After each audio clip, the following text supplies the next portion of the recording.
Estamos começando mais o Tamborcast e hoje para falar sobre The Batman, o filme do Robert Pattinson, o melhor Batman. Eu sou o Lucas Nogueira e aqui comigo Sarcástica Heroína. Fala, tamborzinhos! Esse é o meu natural, tá? Eu queria dizer isso. Esse é o meu estado natural de euforia por estar aqui com vocês em mais um cast, não é mesmo? Para falar do maior vampirão, morcegão que nós temos no momento, ele mesmo, menino Robert Pattinson. E o segundo date do Tamborcast no mesmo espaço, porque sim, nós estávamos lá juntos. Lucas tampou, inclusive, a visão do filme para mim. Mas eu passo bem, é isso. E vocês como estão? Manda uma DM, manda uma caixa postal, manda um pix, manda um telegrama. Uma carta de amor, eu vou até lá, eu vou. É sobre. Mas enfim, hoje nós vamos falar sobre The Batman, como eu já falei. E que estranho, que não tem mais ninguém pra apresentar, eu fico sem... Tipo, fica uma lacuna, tipo, eu não quero já cortar direto pros recados, que eu fico, caralho, tem mais uma coisa pra falar, mas não tem. Mas você pode apresentar, será alter ego? Meu alter ego, o Vingança, I'm Vengeance. Exatamente, olha aí. Ou então também tem o Batman do Christian Bale. Rachel! Muito bom. Em breve, Lucas vai dublar Eu vou a dublar. versão brasileira. Eu tô doido pra ver o filme dublado, inclusive, porque eu não sei como ficou o Goku fazendo. Mas eu já soube que ele não manda nenhum Kamehameha. Seria muito legal. Fiquei sabendo que não ficou bom não, viu, amigo? O pessoal não curtiu, não. Daí, teve gente que o John, por exemplo, gostou bastante. Mas, enfim, então, vamos aos recadinhos. Nas nossas redes sociais, nós somos Tambor Filmes em todas as redes sociais. Twitter, Kawaii, TikTok. Eu juro que o Lucas faz dancinha lá no TikTok.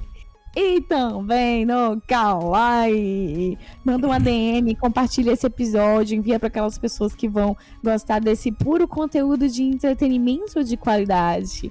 Mas lembrando que também você pode escutar o quê? O Tamborcast aonde? No YouTube, exatamente. Não precisa apenas seguir os grandes agregadores de podcast, mas se você tem, por favor, dá streaming na gente lá também. A gente gosta, a gente precisa, a gente tá aqui para isso.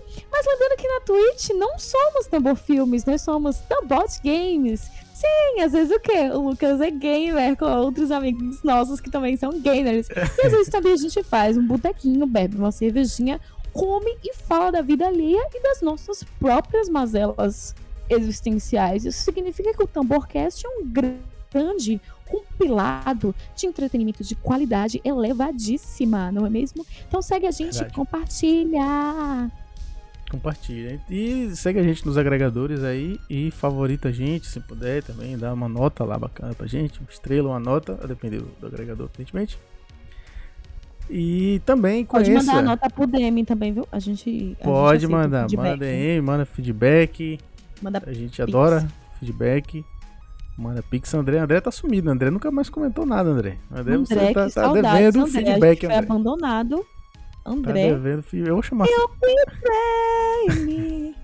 Eu vou chamar André pra participar de uma live boteco, do Tamboteco. Gosto, eu quero. Eu acho que o André vai agregar bastante nesse universo. No nosso multiverso da loucura do Tamborcast que foi expandido na última semana. Gostei. Convido você também a conhecer a Tamborlist, a playlist, a nossa playlist no Spotify, onde os nossos convidados e nós também, porque a gente quer, colocamos músicas que nós gostamos. Então, pra você saber o que a nossa galera curte, vai lá e escuta a playlist mais eclética do universo. Tá a maior farofada que vocês já viram na face da terra. Farofada. Tem de tudo naquela playlist. E lembrando também, é importante lembrar que nós fazemos parte da iniciativa Podcasters Unidos. A iniciativa Podcasters Unidos foi criada com a ideia de divulgar podcasts menos conhecidos, aqueles que, apesar de undergrounds, têm muita qualidade tanto em entretenimento quanto em opinião. Por aqui você tem a chance de conhecer novas vozes que movimentam essa rede. Então entre lá no nosso Instagram, o @podcastersunidos, é só escolher e dar o play.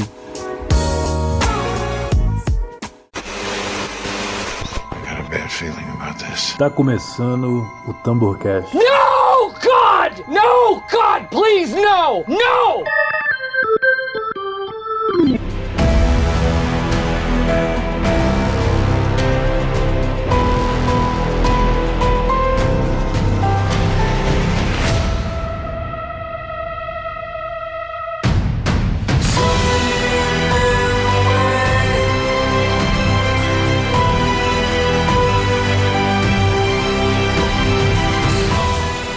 Então vamos lá falar de The Batman.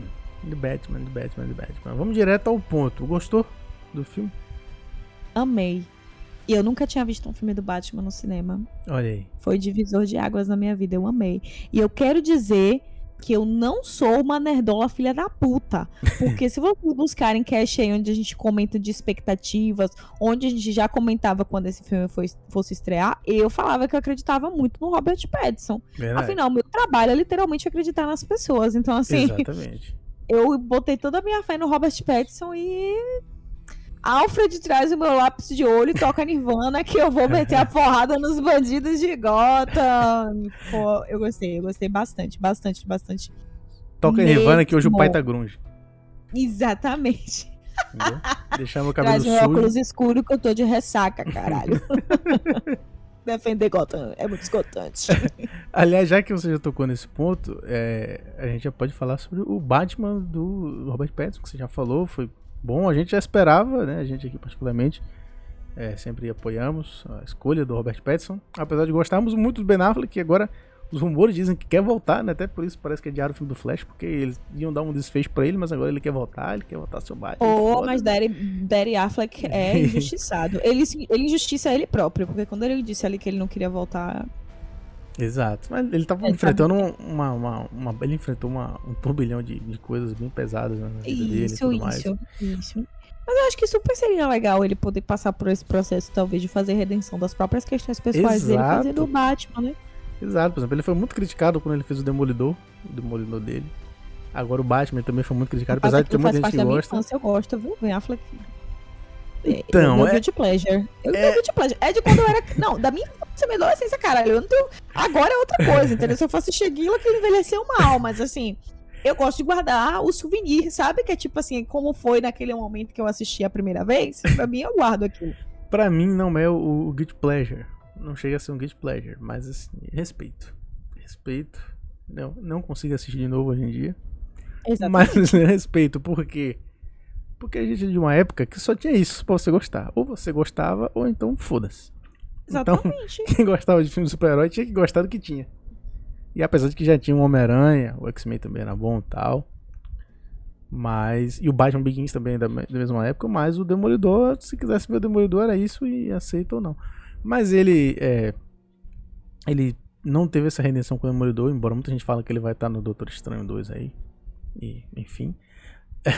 Eu acho que não, mas que sim. Acho que as pessoas foram longe demais. E o Batman, ele começou a interpretar o Batman por causa dos filhos, né? Que falou que os filhos dele queriam que ele fizesse o Batman. Que qualquer filho ia querer que o pai fosse o Batman, né? Pelo amor de Deus. E ele tava meio que desligado desse tipo de filme e tal, mas ele gostou, gostou, e aí ele enfrentou problemas. Os filmes dele não estavam indo pra frente, as pessoas só lembrava dele por críticas do Batman e tudo mais. Inclusive, esse filme era o filme dele, né? The Batman. The Batman, inclusive, eles nem mudaram o nome do filme. The Batman era o filme do Ben Affleck, que ele foi saindo aos poucos do projeto, né? Ele começou, primeiro, todo mundo perguntava muito sobre Batman. Ele ia lançar os outros filmes, todo mundo, e o filme do Batman, e o filme do Batman? Você vai fazer o filme do Batman? Você vai fazer o filme do Batman? E ele, isso aqui é outro projeto, não vamos falar do Batman e tal. Mas a galera nem aí. E aí ele teve problemas, enfim, fim do casamento, teve problemas com bebida, ele se internou, né, no rehab, na clínica, pra poder se livrar do vício e aí terminou, saiu de lá, conheceu a Ana de Armas, teve um romance bonito ali com e agora voltou, tá com a J-Lo, né? Grande amor da vida dele. Estão juntos de novo e tá muito feliz. Bom, as fotos dele com a Ana de Armas já eram umas fotos assim que você olhava e você fala, cara, esse cara tá feliz. E as fotos com a J-Lo, então, você olha assim, você fala, é um negócio genuíno, sabe? Uma coisa que você sente assim, você fala, caralho, esse cara tá feliz, ele tá bem na vida, e nós ficamos felizes por ele, evidentemente. Mas ele, na época, ele ia fazer o The Batman, que todo mundo fala que o roteiro era muito bom, a história é muito boa, e ele largou a direção do filme. Falou, não quero mais dirigir, toma aqui o roteiro, tá pronto, eu sou o Batman e tal, não sei o que. Aí a Warner, na procura de encontrar novos diretores, chegou no nosso querido Matt Reeves. Matt Reeves leu o roteiro do Ben Affleck e falou, é bom, mas eu não quero. Gostei do que li. É bom, brother, mas assim, não faria, entendeu? Não achei de bom tom, a gente pode mexer. Respeitosamente ele falou, não, mas eu quero fazer a minha história, eu posso fazer a minha história? E a Warner falou, tá bom. O Ben Affleck também já não tava muito, né, tava enfrentando as coisas, já não tava muito disposto a fazer as coisas. Aí ele falou, então, pra começar, tira o Ben Affleck. Tira o Ben Affleck, ele não é meu Batman, realmente não faz sentido muito com a visão dele.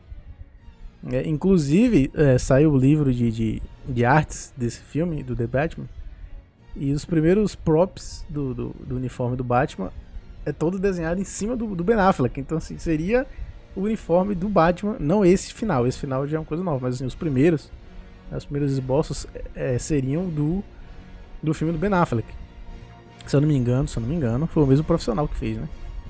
Então ele ia ser o filme do Ben Affleck, aí ele contratou o nosso querido Robert Pattinson, que muita gente achou que era uma piada, que era uma brincadeira, mas que não faz sentido, porque o cara é um puta de um ator. E eu digo, e já falei e volto a dizer, de todos os Batmans que tiveram, pra mim ele é o melhor ator. Como ator, ele é melhor que todos os outros.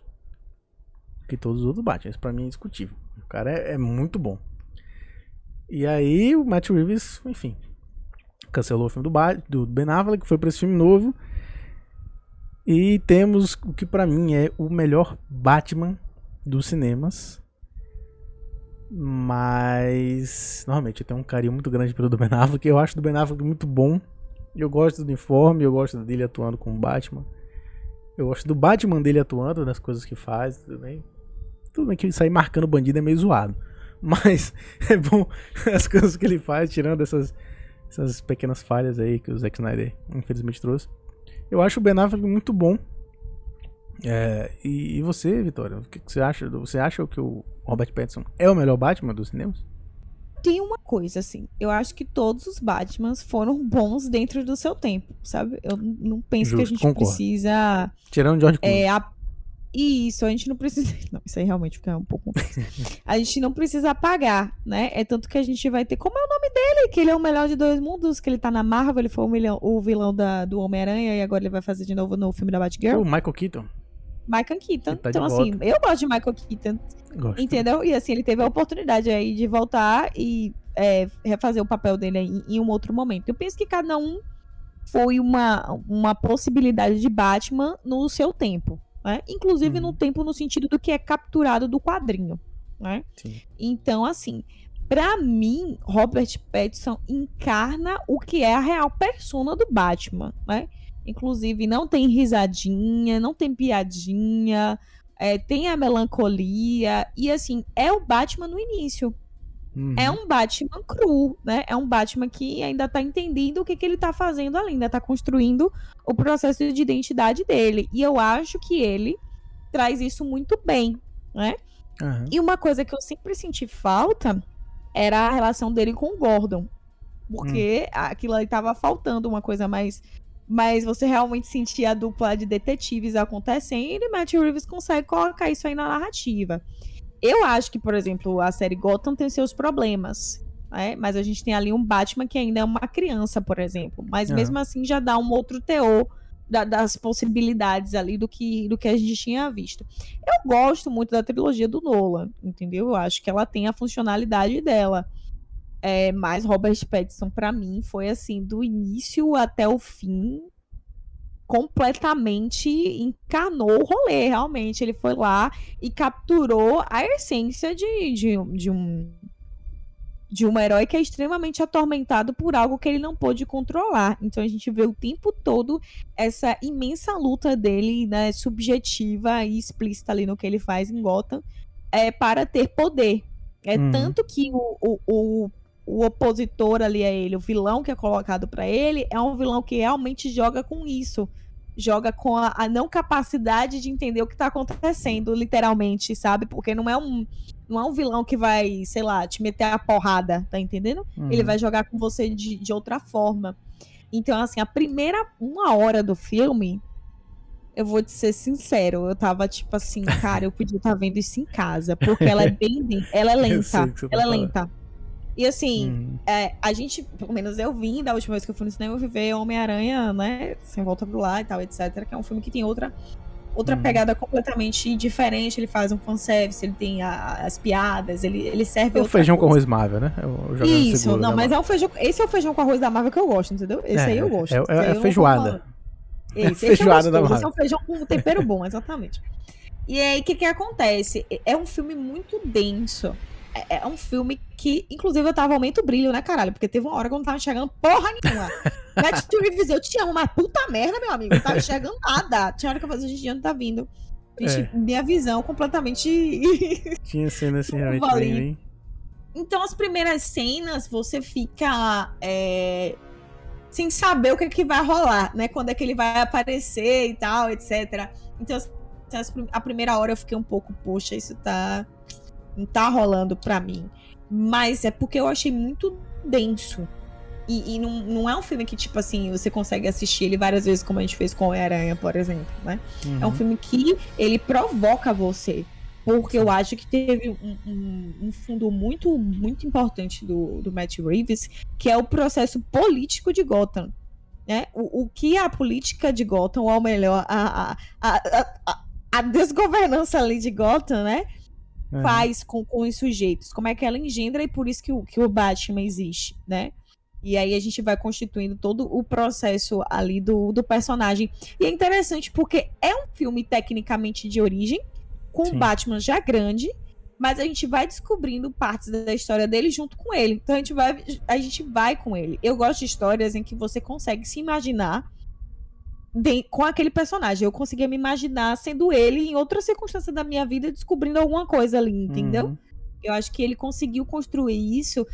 E não existem muitos momentos de extrema explosão, assim, pra quebrar o clima, entendeu? Então quando ele consegue fazer uma cena que é extremamente forte, intensa, tipo, a primeira vez que a gente vê ele trajado, que é de cabeça pra baixo, a gente vai ver primeiro os pés dele, aquela bota fazendo o barulho, né, dos pés. Bem cara, cowboy, assim, chegando, as esporas do cowboy. É porque eu acho que ele mexeu muito com todos os sentidos, porque ele faz a gente... Se a gente tivesse na cadeira daquela que mexe, eu acho que tinha sido ainda mais intenso, né? Mas a gente não tava numa sala dessa, mas eu achei que ele jogou com isso, com esse processo de todos os nossos sentidos terem que estar envoltos. E assim, eu senti a atmosfera na sala das pessoas tensas. As pessoas estavam tensas, inclusive porque a gente tem um vilão que é extremamente tenso, não é? E ele joga com coisas que... Puta merda, a gente pode pensar em vários cenários políticos que a gente vive hoje. Acho que por isso tem hora que você fica arrombado do juízo ali assistindo. Então eu acho que os momentos que ele coloca pra serem cenas que são de um ápice, ele trabalha muito mais o simbólico, né? Você entender um simbolismo. Então, inclusive, eu acredito que eu até fiquei pensando se era um filme tão comercial. Porque eu fiquei pensando, eu também não acho, é isso que eu ia dizer, eu também não acho, mas porém ele fez milhões, massa, sabe por quê? Comecei a achar que as pessoas começaram a fazer que nem a gente, não, brother, vai lá assistir, tá ligado? Não, vai lá ver e tal, etc. Também faz tempo que a gente não tem um Batman, Sim. além do que a gente teve aí, né? Isso. Mas eu não penso ele como um filme que foi feito pra ser comercial, até pelo nível de densidade dele. São boas horas de filme com uma narrativa que, na minha visão psicológica de quem analisa símbolos, eu terminei a porra da sessão full do juízo. Porque era tanta coisa. Até hoje eu não consegui terminar de escrever. Não tem lá no Instagram, vocês vão ver. Eu fiz um resumão, assim, arquetípico do Batman.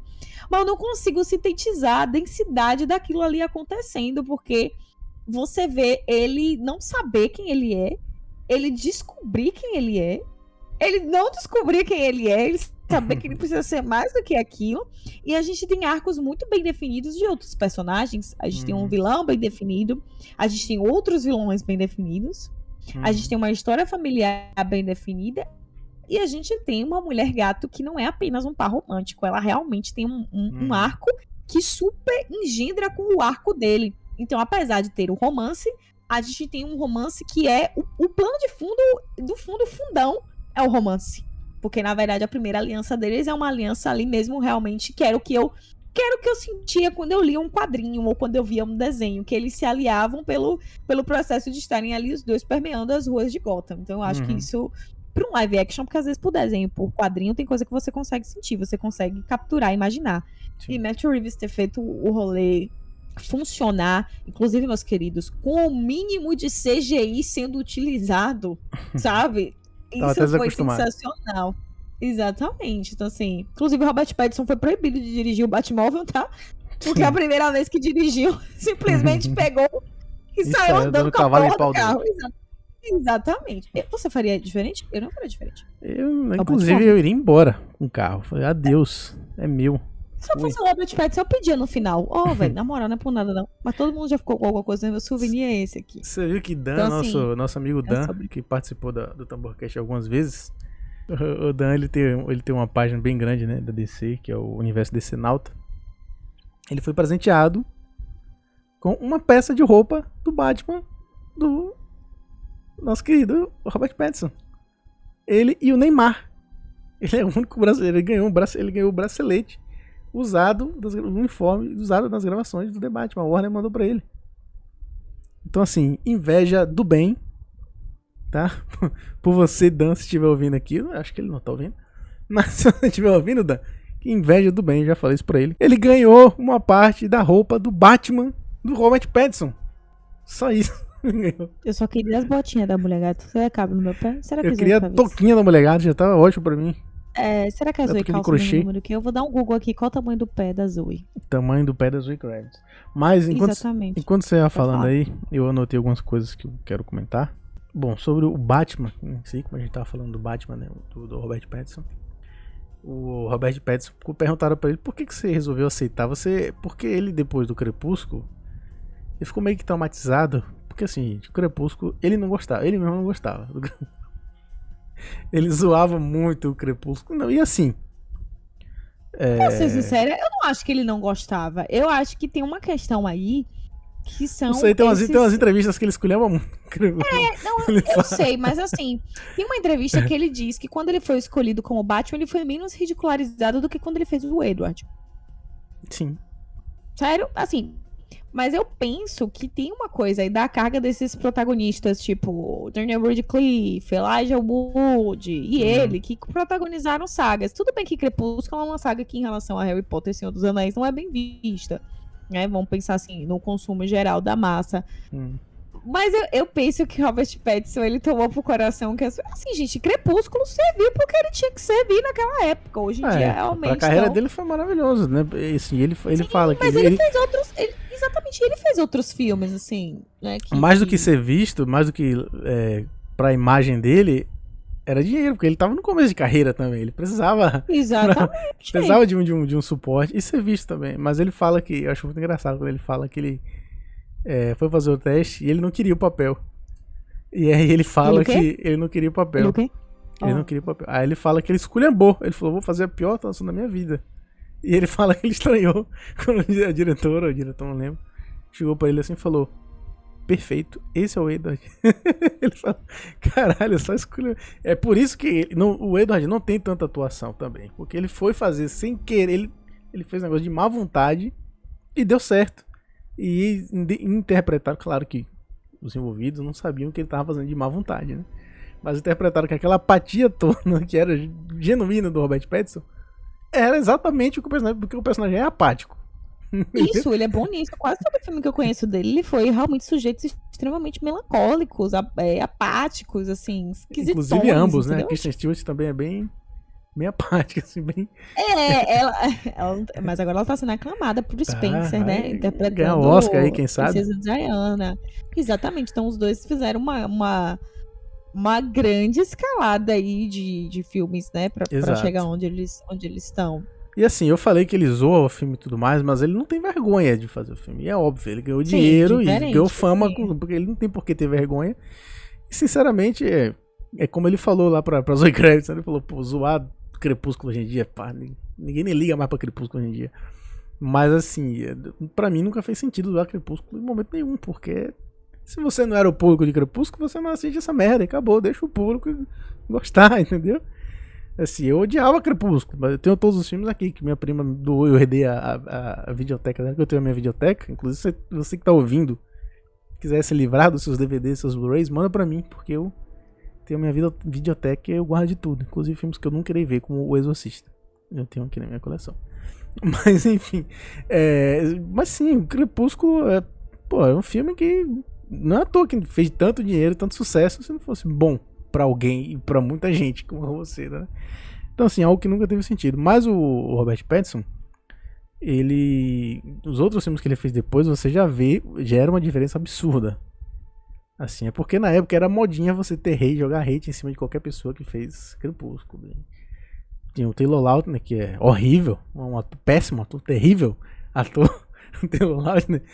Mas aí as pessoas já olhavam qualquer coisa que a Kristen Stewart ou o Robert Pattinson fazia, já com um olhar assim, né, um olhar meio que preconceituoso. Mas ele sempre foi um grande ator, como eu falei, ele é o melhor dos Batmans. E ele sempre fez papéis, ele sempre fugiu desses papéis blockbusters, ele sempre nunca curtiu muito, ele sempre curtiu fazer papel que ele aparece masturbando e fazendo coisas estranhas nos filmes dele. Pode reparar, ele se masturba em todos os filmes entre Crepúsculo e Batman, que são os que eles não fazem. No meio da carreira dele, entre esses filmes, ele sempre faz essa... Enfim, que ficou bem estranho isso aqui agora. Não tô lembrado dele fazendo isso em Águas para Elefantes, não. Eu não lembro também, mas eu não sou metade do filme. Deve ter. Mas ele faz daquele filme lá da nave espacial lá. Também não tô lembrado do Remember Me. Remember Me ia quebrar bastante o ritmo se ele tivesse feito isso. Exatamente. Então, assim, ia quebrar muito. veja que não é. O nosso host não está generalizando, porém, né? Temos aí grandes ressalvas entre Crepúsculo e Batman ainda. Mas tem uma lista aí, depois eu pesquiso. Eu recomendo você que tá ouvindo colocar no Google filmes em que o Robert Pattinson parece se masturbando. Mas enfim, voltando aqui para o The Batman. E aí perguntaram pra ele por que você... Caralho, que volta que eu dei pra essa pergunta, né? Caralho, fui falar de Crepúsculo e o caralho. Mas enfim. Tudo bem, tá tranquilo. A graça aqui é essa. E aí perguntaram pra ele por que você resolveu aceitar o Batman e tal, não sei o que. E aí ele falou a resposta que é mais óbvia, porque nós sabemos que o Batman nada mais é do que um psicopata. O psicopata talvez eu tenha exagerado. Mas ele é um atormentado. Ele é muito atormentado, entendeu? E, assim, eu gosto dessa versão do Batman. Ele não é simplesmente um herói, não é simplesmente um cara que quer sair fazendo bem. Ele tem as questões dele que fazem, porque ele é qualquer pessoa que do nada vai se vestir de morcego e sair batendo em bandido de rua. Não sei isso. Não, o que eu achei sensacional é, inclusive, que a gente vê ferimentos, a gente vê, sim, por exemplo, no corpo dele mesmo, porque, assim, nos outros eu não me recordo muito dessa ênfase. Acho que esse Batman tem uma ênfase enorme na humanidade dele. Inclusive, ele tem poucos utensílios que são de cunho, assim, exatamente, assim, tecnológicos ou alguma coisa assim do tipo, né? Ele ainda tá muito no início, tanto que muito o Alfred cru. Super ajuda ele a decifrar, né, os códigos ali do charada. Então, assim, ele entra essa configuração, né? E tem a Mulher Gata também fazendo. Então, assim, eu acho que eu gostei bem mais, porque é um filme de espionagem, né, querido ou não? Sim, é o Batman espião. Detetive. Exatamente. E aí, de primeira, como eu falei, é bem... Você fica meio tipo, É isso. Sabe? E aí ele respondeu justamente isso. Ele falou: eu quis fazer o Batman porque eu sou o cara que gosta de fazer esquisitão. E pra mim, o Batman é o personagem top esquisitão que existe no mundo. Com certeza. Ele falou: cara, é o papel do meu sonho. Foi o meu maior papel. Porque se eu quero interpretar esse cara em outros filmes, se é o tipo, se é o arquétipo que ele quer interpretar, o Batman, ele é o rei desse arquétipo. O que eu gosto é que o Robert Pattinson em off, tipo, você pega vídeo de premiere, vídeo de entrevista, ele é super cute, ele é super fofo. Ele é bem fofo, ele é bem gentil. Ele é super gentil, assim, ele super... Às vezes ele fica meio sem graça com umas coisas, assim, tal, etc. Eu acho que ele tá se divertindo muito em fazer esse papel. E aí, você falou do começo do filme, e realmente o começo do filme é muito estranho. É estranho. Te causa uma sensação de estranheza, assim, do tipo, o que é que eu tô assistindo aqui, cara? Sabe? É que nem você falou assim, eu queria estar assistindo em casa, seria melhor que... No começo ele é estranho, porque ele é... Assim, ele não é nada. Ele não é o que a gente vê depois no filme, no próprio filme. Ele não é o que a gente esperava, ele não é... Parece uma coisa muito do tipo... Amiga, eu tô com vontade de ir no cinema amanhã de novo ver, porque agora fiquei com saudades. Eu quero falar isso só pra não perder meu raciocínio, tá? Não vou te cortar, não. É que fazia muitos anos, gente, eu digo anos mesmo, anos. Assim, não é 2 anos, 1 ano, não é pandemia. Tô falando anos, duvido, sei lá. A última vez talvez foi Crepúsculo, sei lá. Vamos lá, pensando nesse. Que eu não saía de um filme de herói com a vontade de voltar lá. Porque ainda tinha alguma coisa pra eu ver. Eu tenho coisas que eu não vi, eu ficava passando o filme na minha cabeça. Sabe? É um efeito de filmes de herói que foi o que fez eu gostar de filmes de heróis, trabalhar com filmes de heróis e com heróis no geral por causa disso. E consegui total sentir essa sensação. Acho que esse estranhamento é muito pela perspectiva do que a gente tá acostumado a ver, né? Começar com ele jovem, começar com a... Sabe o que eu achei massa? Um adendo aqui. É que ele não é definido pelo trauma dele. Sim. Ele é definido pela... Ele começa a se definir, vou botar aqui psicologicamente, inclusive, pela relação dele com o pai dele. Que é outra do que a gente tá acostumado. Não, e ele vai descobrindo, né, junto com a gente. Porque, na verdade, ele tem essa coisa do... Que é interessante, o filme não fica martelando sempre essa questão dos pais dele, né? Porque pra mim sempre me incomoda o fato de que esse cara não larga o osso pra essa questão dos pais. Porque assim... Exato. Pelo órfão, né? Porque a perda dele é o que move ele, é o que faz ele se tornar o Batman, mas não é o que mantém ele sendo o Batman. Então ele resolve lá, prende o cara que matou os pais dele, enfim, toda história. Mas ele tá ali, não é por isso, ele até pode usar isso como desculpa. Mas não é por isso que ele se mantém o Batman sempre, e nem é o que sempre atormenta ele. Porque a partir do momento que ele se torna o Batman, e que consequentemente, com o surgimento do Batman, surgem os bandidos bizarros, ele vê e ele fala, caralho, então eu fechei uma porta, mas eu abri um portão enorme aqui agora que eu tenho que resolver essa bronca. É o portão do Arca, né? Ele abriu a porra do portão do Arca todo. Eu abri essa porra, eu tenho que resolver essa porra aqui agora. Então assim, eu gostei que ele não fica remoendo isso. Tem uns momentos, eu acho até bem sutis os momentos em que ele, né, o momento que ele vê uma criança órfã, que você já pensa, vai pegar esse menino pra criar, vai ser o novo homem. Não, dessa cena que ele salva o menino, né? Ali dentro daquele... É uma igreja, se não me engano, né? Que ele salva o menino ali da catedral. É muito... As fãs de Crepúsculo botaram logo no Twitter. E logo eu também fiz piada, ó. Lá vai o Robert Pattinson botando de novo uma cena onde ele salva alguém de um carro, né?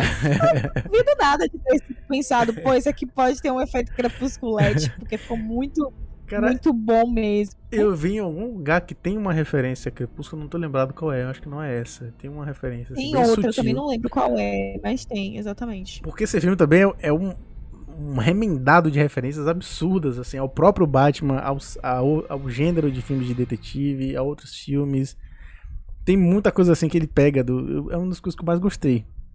Porque assim, os filmes do Nolan, o Nolan tenta dar uma realidade no filme, é um filme realista. Mas ele não é um filme do Batman, é um filme policial. É um filme policial, não é um filme do Batman, não é um filme de herói. É um filme que você vê e tem bandido e tem a polícia atrás do cara. Isso, mas também acho que o Nolan ele tem a perspectiva de explorar uma personalidade, um alter ego que em algum momento a gente pode ver, inclusive, o personagem do Robert Pattinson tomar, porque o Robert Pattinson, esse Batman, tá ficando pobre, né? O Alfred tá dizendo pra ele, brother, a porra de tua fortuna não é infinita não, tá ligado? Em algum momento ele vai ter que perceber que pra manter o que ele faz, ele vai precisar manter essa outra imagem, que é a imagem do Bruce Wayne. Que nesse filme ele tá mantendo a imagem do Batman, ele tá pouco se lixando pro Bruce Wayne. Eu acho que o Nolan, ele explora o bilionário, o fanfarrão, entendeu? Ele vai nessa... Até porque ele entende que pra ele ser o Batman, né, ele precisa passar uma imagem socialmente que em nenhum momento seja capaz de ligar uma imagem com a outra. Pô, esse cara jamais poderia ser um cara que liga pro que tá acontecendo em Gotham, entendeu? Eu acho que ele explora... Porque são facetas do mesmo personagem. Então, assim... Por isso que eu falei que a gente não tem como a gente dar hate em todos, porque cada um vai servir uma coisa. Porque se a gente for pensar no... Eu vou esquecer o nome do cara de novo. Como é o nome dele, Lucas? Qual do Michael Keaton? Michael Keaton. Ele é sério, porém ele é cartunesco. Ele tá num naipe ali, né, do Batman ainda muito cartunesco. Inclusive até a própria roupa, né, que dele não conseguia mexer o pescoço direito, aquelas coisas e tal, etc. Ben Affleck, a gente já tem uma roupa extremamente pesada, por exemplo. Uma roupa que é extremamente densa. Inclusive pela proporção corporal do Ben Affleck, que é um homem muito grande. Mas eu acho que tem uma coisa do simbolismo que é que é um Batman que tá carregando um peso, porque ele já é um Batman mais velho. Uhum. Significa que ele já viu muita merda acontecendo e que ele não conseguiu impedir muita merda. Uhum. E o do Robert Pattinson, a gente vê que é uma roupa que ela conserva características originais de roupas de Batman, mas ela é do mesmo jeito moderna o suficiente. Mas sabe como se ela ficasse ali entre o meio de duas coisas? Ela é funcional, ela tem as funções e tal, etc. Mas mesmo assim mantém a humanidade dele, não é uma função com tecnologia, por exemplo, né? Ele ainda tá aperfeiçoando esse rolê dele. Inclusive, só lembrei de quando contaram no set que o Robert Pattinson não gosta de tomar banho, né? Que ele ficava muito complicado ele nessa roupa, que era super quente, que inclusive teve vários momentos que ele se estressou bastante, porque Matt Reeves fez ele regravar muitas cenas. E The Matt Batman Reeves levou ele à exaustão nesse filme. Isso, e que The Batman teve o processo de que Robert Pattinson pegou Covid e depois a produção do Batman, né, teve gente na produção com Covid, teve essa parada, mas eu acho que essa parada em nada afetou, assim, o produto final que a gente tem agora nos cinemas. Mas eu penso muito nesses detalhezinhos, porque eu não assisto um filme pelo... Vocês sabem que eu não tenho esse arcabouço, né, gente? Eu tenho condição humana de ter lido tanto quadrinho, né? Então eu só deixo pro Lucas, é por isso que a gente é uma dupla. Ele faz essa parte, eu faço a outra, né? Então, ele vai analisar a semiótica do filme e eu vou analisar detalhes que estão lá, tipo, símbolos, né? Que são, de alguma forma, inseridos, pensados ali mesmo para causar algum tipo de impacto, né? Então, barulho de bota, a roupa que é moderna, mas mesmo assim conserva, né? Tem várias outras coisas assim. Esse confronto mesmo com o pai é uma temática muito recorrente em filmes, assim como tem um confronto com a mãe, né, com essa imagem da mãe, mas ele vai confrontar a imagem do pai dele de alguma forma, né? Ele demora de se denominar o Batman. Você sente uma hesitação dele, né, do porquê que ele é o Batman. Só no final que você vai sacando ali o que acontece. A gente vai sacando assim, e ele também vai sacando só no final. Exatamente, o que a gente vai sacando junto com ele, exatamente. Agora, uma coisa que eu senti falta, acho que é porque eu sou muito apegada ao Zack Snyder, né? Eu sou apegada nas coisas que o Zack Snyder faz, eu não vou mentir pra você, umas câmeras lentas, assim, uma trilha sonora, assim, o negócio ficou só no Nirvana, tem uma hora que começou a me dar um nervoso, né? Mas tudo bem, fez sentido. Mas é que eu senti falta de um rolê assim, mas eu senti que a atmosfera, inclusive sonora, foi pra criar realmente essa imagem desse homem solitário, né? A ponto de que nem na luz do dia ele sai. Eu achei que aquela referência na hora que ele bota o óculos escuro é que é uma referência a Crepúsculo, porque tem uma cena que ele sai de dentro do ovo do Crepúsculo que ele bota o óculos escuro. Essa mesmo que eu falar. E a coisa de o sol, né? Ele vir no sol assim. Porque ele é realmente um vampiro, né? Porque ele tá tão acostumado a atuar só à noite que o dia incomoda ele. Mas eu já fiz essa piada dizendo ele foi realmente um vampiro que evoluiu, caraca. Porque ele virou um morcego. Virou inclusive tem aquela cena horrível que ele não liberta a porra do morcego. Eu fiquei com nervoso do caralho. Falei, porra, irmão, vai largar o semelhante assim? É complicado, sabe? Então eu acho que tem uns detalhes que... Por isso que eu falei que eu queria ver de novo. Aí fica para quando sair realmente no HBO Max. Porque eu acho que não é um filme comercial nesse sentido. Acho que inclusive as pessoas que não gostam, não fazem as críticas dele e não gostam dele, é porque ele não é um filme que ele tem a fórmula perfeita a fórmula base, jornada do herói, ele tem. Mas ele tem uma jornada do herói que tem profundidade. Tem a jornada do herói, mas não tem a jornada de filme de herói. Exatamente. Não é nem um pouco convencional, assim, tipo. Até Eternos, que também tenta fugir da proposta, ainda assim é um filme de super-herói. Aqui não. Aqui foge totalmente de super-herói. Eu acho que isso é uma coisa que vai incomodar e muita gente não vai gostar por conta disso. Porque no final das contas é completamente diferente do filme de super-herói. O terceiro ato é muito diferente de um filme de super-herói, né? E ele fez um filme para maiores de 13 anos, né? A partir de 13 anos, que ele vai até o limite ali da censura, porque tem umas coisas que o próprio Charada faz, a forma como ele prende lá o prefeito não, o promotor lá da cidade. Assim. O promotor, esqueci o nome, esqueci a função do cara. Que ele coloca o cara dentro de uma grade, a cabeça do cara numa grade, assim, cheio de coisa pra fora. Aquilo ali não agonia. Eu falei, cara. O que foi que eu lembrei? Tu lembrou de Jogos Mortais? Eu lembrei de Porque eu Jogos achei uma Mortais. pegada Aquilo é de Jogos muito. Mortais. É muito pesado aquilo. E eu pensei assim, eu falei, cara, uma criança de 3 anos assistir isso aqui, eu não sei o que pode. Se bem que 3 anos hoje em dia já é bem madura nesse sentido. Né? Mas eu imaginei assim, cara, isso é pesado. E aí você pensa assim, eu acho. Mas é um filme pesado. Eu acho um desperdício, porque assim, eles não quiseram fazer um filme pra maior de 16 ou 18 pra dar mercado, né? Pra você pegar mais salas de cinema e você exibir pra mais gente e ganhar mais dinheiro. Só que isso é um tiro no pé, porque assim, eu acho que hoje em dia já se provou que não precisa você ter filme.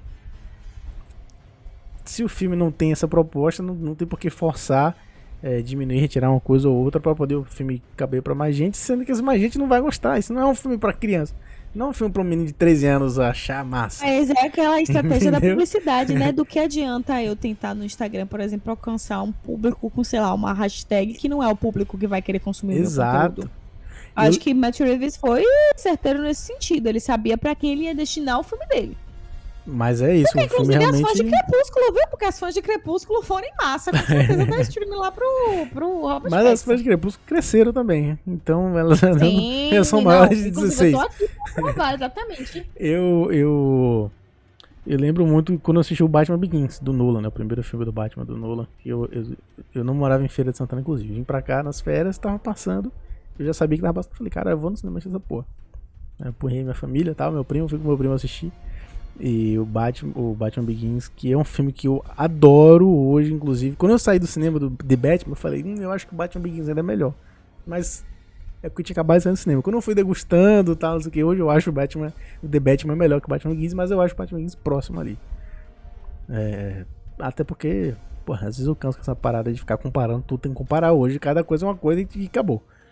Mas enfim, aí... Foi exatamente o que Christian Bale foi quando ele foi questionado, né? Num tapete lá vermelho, ele foi questionado. Qual era o conselho que ele tinha pra dar pro Robert Pattinson? E ele disse, eu não tenho conselho nenhum pra dar pro Robert Pattinson, eu quero que ele faça o Batman que ele tem que fazer.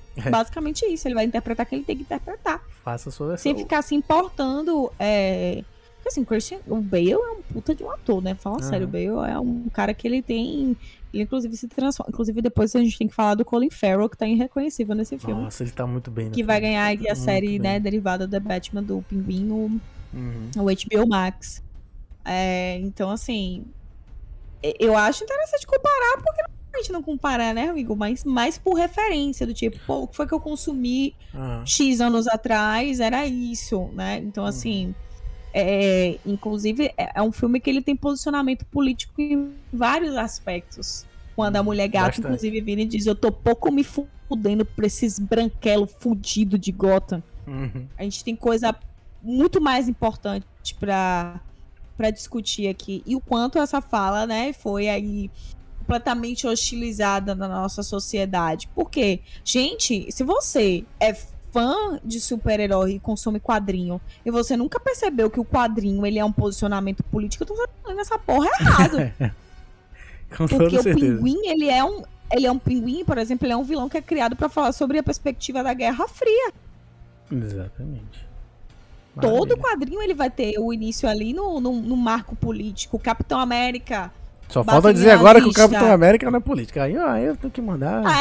Então, você vai falar, né, sobre isso. Ali a Mulher Maravilha de Temícera era pra Segunda Guerra Mundial. Essas coisas o cara assim, que então, fala assim, que o Capitão América não é de esquerda. Porra, o cara que vai contra o governo, vai contra o exército. Esse cara não é de esquerda. O cara defende bandido. O cara, a Guerra Civil é uma treta porque ele protegeu um bandido. E a Hydra ali toda infiltrada no rolê, não, né? Nada, a gente tá falando sobre política, não. E a gente tem uma Gotham extremamente... Que aí eu acho que ela faz um arco que se prende, por exemplo, que a gente pode pensar lá no Coringa do Joaquin Phoenix, que também trouxe uma perspectiva muito política de como um Coringa é construído, ele não é construído do nada, assim como um Batman também não é feito do nada, moldado do nada. Então, assim, se você ler e não faz essa reflexão, você tá lendo essa porra errada, você tá assistindo errado, porque, Exato. inclusive, por isso que é cultura pop. A cultura pop, na verdade, nada mais é do que a cultura de massa. Uhum. E a massa nada mais é do que a reprodução dos nossos estereótipos e dos nossos conteúdos, né? Uhum. Então, E- assim, o filme ele tem várias falas que estão falando sobre vários momentos em vários pontos culturais diferentes que podem ser completamente simbolizados ali. E lembrando que tudo é político. Tudo é político. E toda atitude é política. Toda existência também. é política. Não tem como correr disso. Exatamente. Mas voltando ao que eu tava falando, quando eu fui assistir o Batman Begins, eu acho que eu tinha exatamente 13 anos. Eu tinha 12, eu acho. Eu acho que era pra maior de eu nunca 12 assisti nenhum anos. Batman. Robert Pattinson é o primeiro Batman que eu assisti no cinema. Eu tive o prazer de assistir os 3 filmes do Nolan no cinema, apesar de o terceiro eu achar uma porcaria, mas enfim. Não é essa a questão aqui agora. Mas eu concordo. Mas aí, quando eu vou assistir o Batman Begins, eu lembro que eu me forcei a gostar. Porque não era um filme pra uma criança de 13 anos assistir. Eu assisti, eu falei, não gostei. Mas eu me forcei, porque eu achei o filme do Batman. E muita gente tava gostando. Eu falei, cara, não sou eu que vou dizer que... Eu, fã de quadrinhos, vou dizer que eu não gostei do filme do Batman? Ah, não vou falar isso. E depois que eu comecei a assistir depois, mais tarde, nem muito longe não, assim, com 15 anos eu comprei o DVD do Batman Begins, assisti e adorei, é um filme que eu adoro revisitar, e sempre que eu assisto eu pego mais nuances e gosto mais ainda, ele pra mim é uma grande adaptação, e pra mim eu acho até que ele é um dos meus favoritos do filme do Nolan, e aqui eu vou entrar agora mais numa área de comparações mesmo, desse filme inclusive, com os filmes do Nolan, porque não tem como a gente fugir, né? Porque o Nolan fez um trabalho muito bom, não tem como a gente fugir. Mas, e aí eu vou tocar em alguns pontos. Primeiro, o Batman Begins. Caralho, eu esqueci. O que é que eu ia falar do Batman Begins mesmo? O Batman Begins. Nossa, edição, eu tô te ouvindo, né? Porque eu tô recebendo mensagem de trabalho, tá? Relaxa. Mas eu tô te ouvindo. Por que eu gosto tanto do Batman Begins? O Batman Begins, ele é o filme que ele tem menos vergonha de ser filme do Batman, do Nolan. Assim, ele é um filme mais do Batman. Porque, assim, pra mim, o The Batman é o primeiro filme do Batman que a gente tem de fato.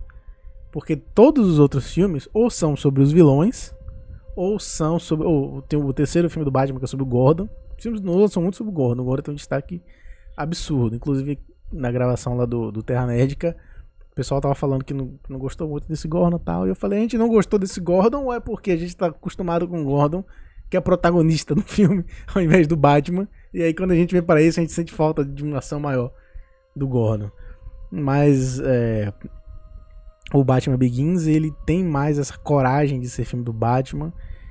Ele ainda não é o filme, mas ele tem muito destaque, porque a gente vai ver a tragédia que aconteceu com os pais dele, a gente vai ver ele crescendo, a gente vai ver ele saindo do mundo para aprender várias técnicas de lutas, técnicas de combate.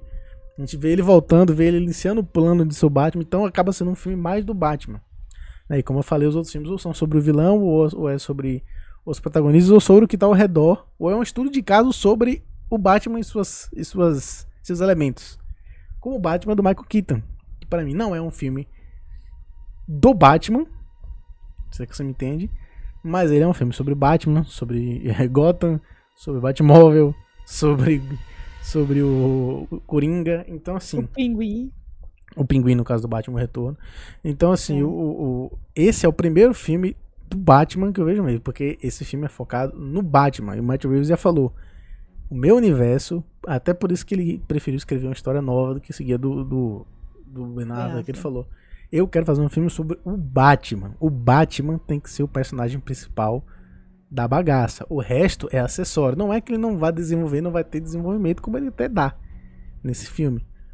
Mas o foco é o Batman. E toda vez que pergunto por isso, as continuações... A profundidade narrativa é do Batman, né? Então, exato. Se o Batman é o protagonista... E é a coisa mais óbvia. Se o Batman é o protagonista, por que não mergulhar nesse personagem? E ninguém nunca foi muito profundo nele, no Batman, né? Que é um personagem que tem todas as questões e pra mim ele... se equivale ao Coringa, inclusive, nisso. Porque o Coringa... Não, mas é isso que eu ia te falar agora, aproveitando já, a gente já pode engatar, né? É te falar. Teve um curso, muito tempo que eu assisti na Casa do Saber, do Christian Dunker, que é um psicanalista famoso. que era sobre o Coringa do Joaquim Fênix, né? Uhum. Só que pra falar do Coringa do Joaquim Fênix, o Christian, ele vai fazer um traçado de como começam essas histórias de heróis, certo? Como é que esses heróis surgem? E aí ele vai fazer o contraponto. O Superman é um herói apolíneo, que significa um herói solar, um herói das luzes. Uhum. A falar daquilo que está visível aos olhos. Quando se cria ele, depois de um tempo se pensa, pô, mas a gente precisa ter um oposto, né? Um herói que fique nas sombras, que não seja apolíneo, seja um herói da noite, né? E aí surge o Batman. Mas aí quando ele vai falar do Coringa, porque o curso é sobre o Coringa, mas pra chegar no Coringa você veja o rolê inteiro que precisa ser construído, né? Uhum. Ele vai falar que não, inclusive no baralho, o Coringa é o quê? A carta que pode se igualar a qualquer outra, querendo ou não, né? Sim. O Coringa, ele é um duplo. E aí, quando a gente pensa na relação Coringa e Batman, o Coringa é uma faceta do Batman e o Batman é uma faceta do Coringa. Duas faces da mesma moeda. E aí, o que acontece? Esse é o primeiro filme que a gente começa a ver, na minha visão, inclusive simbólica, de como os vilões do Batman são derivações do Batman. Como eles vêm do mesmo lugar. Exatamente, a ponto deles conseguirem mexer diretamente com estruturas psíquicas do Batman. Porque o que acontece com o nosso querido Charada? Ele também é um órfão. Uhum. Mas ele joga na cara do Batman que você é um órfão com privilégio. E nós que estávamos naquele orfanato, não. E como você o Gotham acolheu ele, né?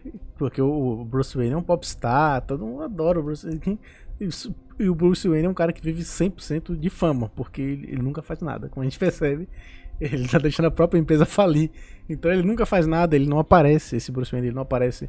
Diferente do que o Bruce Wayne é, inclusive depois que você encerrar sua fala, eu quero voltar no Bruce Wayne. Então assim, ele tem essa fama e o Charada se pergunta, falando, por que esse cara tem uma fama? Por que as pessoas veneram esse cara? Por que esse cara tem direito de ser rico? Por que acontece tudo com esse cara e com os outros de nós não? Exatamente. E por que nós somos os exilados? Porque, inclusive, uma coisa que sempre me interessou no Batman, inclusive tem... O meu rolê com super-heróis, assim, vem da faculdade, é muito um rolê antigão, assim. Acho que tá faltando a tatu do Batman, viu? Vou começar a expandir meu universo corporal aí. Eu lembro que eu fiz um trabalho que era um processo realmente com os vilões do Batman, e não com o Batman. Sim. E aí, eu lembro que a gente fala muito desse processo, porque o que o Arkham é? Nada mais é do que uma simbolização do processo manicomial, né? O processo de institucionalização daquilo que é a margem da sociedade, né? Eu acho que Gotham é uma das representações de cidades mais próximas do que a gente tem no nosso real. Sim. Acho que por isso o Batman ele consegue abarcar tantas pessoas, diferente do Superman. Que é difícil você se identificar com um rolê que é extraterra, por exemplo, né? Então, eu penso muito nesse rolê do que Gotham cria. E do que Gotham acolhe e do que não acolhe. Então, nesse filme, a gente vê essa relação de, inclusive, medo. Porque a gente vê medo naquela cena que ele confronta o Charada, ele tá com medo. Porque ele tá com medo que o Charada saiba quem ele é. Né? Por quê? Porque a gente tem medo de tudo aquilo que é externo a nós, que de alguma forma nos identifica. E o cara, ele faz isso, né? Então, na hora que ele joga aqui, você não sabe o que é ser um órfão. Eu sei que eu não fui acolhido, porque assim, apesar do Bruce passar por um trauma que é a perda desses pais, ele tem uma figura de substituição que é um apego seguro, que é o Alfred, por exemplo. E outros contextos ali não tem. Então, assim, naquela hora, eu fiquei extremamente fascinada, inclusive, por esse Charada, porque a última vez que eu fiquei fascinada por um Charada foi o Enigma do Gotham, né? Porque eu acho mas ele é cartunesco, ele é ótimo, inclusive eu acho a atuação daquele cara perfeita, assim como eu gosto muito da atuação do cara que faz o Coringa também. Eu gosto de todo mundo, mesmo que faz o Batman. Desculpa a menina que faz o Batman, mas assim... Criança, né? Fica pra depois. Não, porque a Karen Bikova, acho que é assim que chama, ela faz a mulher gato e ela faz uma mulher gato boa demais, sabe? Até uma relação. Então, eu gostei da perspectiva de que, enfim, Matt Reeves vai fazer outros filmes, com certeza, não tem discussão aí mais, depois do rolê aqui, que é ele explorando essa relação. entre esses vilões, na verdade, são derivações do Batman. Por isso que ele sente tanto... O Charada mesmo fala isso, ele verbaliza que depois de ver o Batman na televisão, foi que ele falou, caralho... E quando ele conversa ali com o Coringa no final, dá meio que entender que o Coringa provavelmente já foi pego pelo Batman, né? Provavelmente, porque ele via esboços nesse roteiro em que o Batman ia até o Arkham conversar com o Coringa pra tentar, tipo, fazer meio que o Hannibal ali, pra tentar ajudar ele a pegar o Charada, entendeu? Charada. E o Matt Reeves acabou cortando isso. Então provavelmente o Coringa também já foi pego pelo Batman. E pela conversa que ele tem com o Charada, ele dá a entender mesmo que, né, que meio que eles vão se juntar, ou que o Coringa vai manipular alguma coisa, que tomara, e que seja só no terceiro filme, né, não agora ainda, que tá muito cedo. Mas eles verbalizam isso, né, de que foi o Batman, que vai ver o Batman, e o Coringa sempre fala isso, né, em todas as versões do Coringa, ele fala, caralho, ele era um cara já surtado, mas que ainda conseguia se manter ali dentro do papel social dele e tudo mais, mas quando ele vê que tem um cara vestido de morcego, batendo em gente na rua de noite, ele fala, caralho, o mundo é muito louco. Aí ele se solta, aí ele se libera. Inclusive é por isso que eu não gosto tanto não é que eu não gosto do filme do Coringa, tá? O filme é maravilhoso, o filme do Coringa. Mas é porque eu prefiro uma versão em que eu não sei quem é esse cara, nada contra o estudo de personagem, eu acho maravilhoso. De novo, só vai reforçando, porque vai parecer que eu tô falando contra, mas não é. Mas eu prefiro o Coringa que é um reflexo, é a resposta social à loucura que é o Batman, entendeu? É um cara que é um... Você tá entendendo o que eu quero dizer? É um espelho natural da loucura, como eles são. Ele tem outra origem, né? Ele liberta a si próprio ali. Eu acho que não importa a origem dele. De outra forma. Eu acho que não importa a origem dele. Importa que o mundo tá tão louco, é tudo tão louco, que tem esse cara aí que nada mais é de uma cega batendo em bandido, né, velho? E que surge esse cara que quer combater ele, que na verdade não quer nem combater o Coringa, só quer... Eu acho que tem uma frase muito boa do Alfred do Nolan que ele fala, algumas pessoas só querem ver o circo pegar fogo. O Coringa só quer ver o circo pegar fogo. Ele não tem um propósito, ele só é uma não tem como aprisionar essas pessoas, né? Não tem como aprisionar, porque o Arkham é esse lugar que vai ser aprisionado, mas vira e mexe esse lugar, ele vai ser liberto de alguma forma, porque assim, se o Batman limpar tudo que tá em Gotham, vai sobrar o que pra ele? E assim, a gente precisa pensar na estrutura desse sujeito que é o Batman, que ele é significado através da reprodução da violência que aconteceu a ele. Porque, na verdade, ele reencena uma coisa que aconteceu com ele. Que é a perda. Ele tá o tempo todo ali tentando dar conta de algo que aconteceu com ele. Entendeu? Por isso que ele é tão complexo, ele é muito profundo. Ele não é um herói. Se a gente for pensar numa perspectiva herói narrativa, ele não é um herói. Ele é um anti-herói, né, na verdade. É o famoso anti-herói. Ele tem uma perspectiva de não matar e tal, etc, mas assim... Ele tem atitudes que poderiam vir a ser heróicas. Não atitudes, assim, as consequências das atitudes dele são heróicas, mas a intenção dele não é necessariamente heróica. Eu acho que aí é que tá. Nesse debate do Matt Reeves, o que é que acontece? Tem essa virada de chave do que a gente tá discutindo aqui, que é ele perceber qual é o efeito Batman. Exatamente. O efeito Batman é alguns sujeitos se sentirem em Gotham protegidos por eles e outros se sentirem na legitimidade de agirem tal qual ele. Ele é um vigilante. Exatamente. Ele também é um fora da lei. O que eu acho mais foda é que nesse filme é que ele começa obviamente como um vigilante, e quando chega no final ele se torna um herói, e aí ele quebra essa coisa do Batman, do anti-herói, ele se torna um herói de fato. Ele vai lá, se joga, arrisca a vida pra salvar as pessoas, funciona como farol naquela cena que ele ilumina os caminhos pra poder salvar a galera. Aquilo é muito messiânico, não sei como é que chama, mas ele me lembrou a cena do Homem de Aço do Zack Snyder, na hora que... Não é o Homem de Aço, é no outro. Eu não sei se é no BVS mesmo. É no BVS mesmo? É. Que ele tá e as pessoas abraçam ele como se ele fosse uma imagem de Jesus. Tem que ter esse símbolo de que é a redenção. Por isso que ele para de se chamar de vingança. Quando ele escuta um vilão pegar a frase dele e transformar a frase dele em outra coisa. E aí ele termina o filme com um herói, e aí nesse momento, e é por isso que eu gosto tanto, é uma coisa que eu tinha falado lá no começo e não concluí. Porque os filmes do Nolan é uma outra pegada. É um filme policial, é um filme tal. E os filmes do Nolan, na verdade, ele tá sempre com o pé ali com com vergonha de ser um filme de quadrinhos. Porque no final das contas é um filme de super-herói e quadrinhos. Por mais que seja fiel, e esse filme do Matt Reeves consegue ser original do estilo do Matt Reeves, consegue abraçar as melhores características de várias versões do Batman que a gente já viu em jogos, em desenhos, em filmes, em série, e ele consegue, e ele não tem vergonha, ele consegue ser realista, ele tem um universo realista. O Matt Reeves já falou que não quer ter elementos fantasiosos nesse universo, mas ele não tem vergonha de ser um filme do Batman. Ele é um filme do Batman, ele é a história do Batman.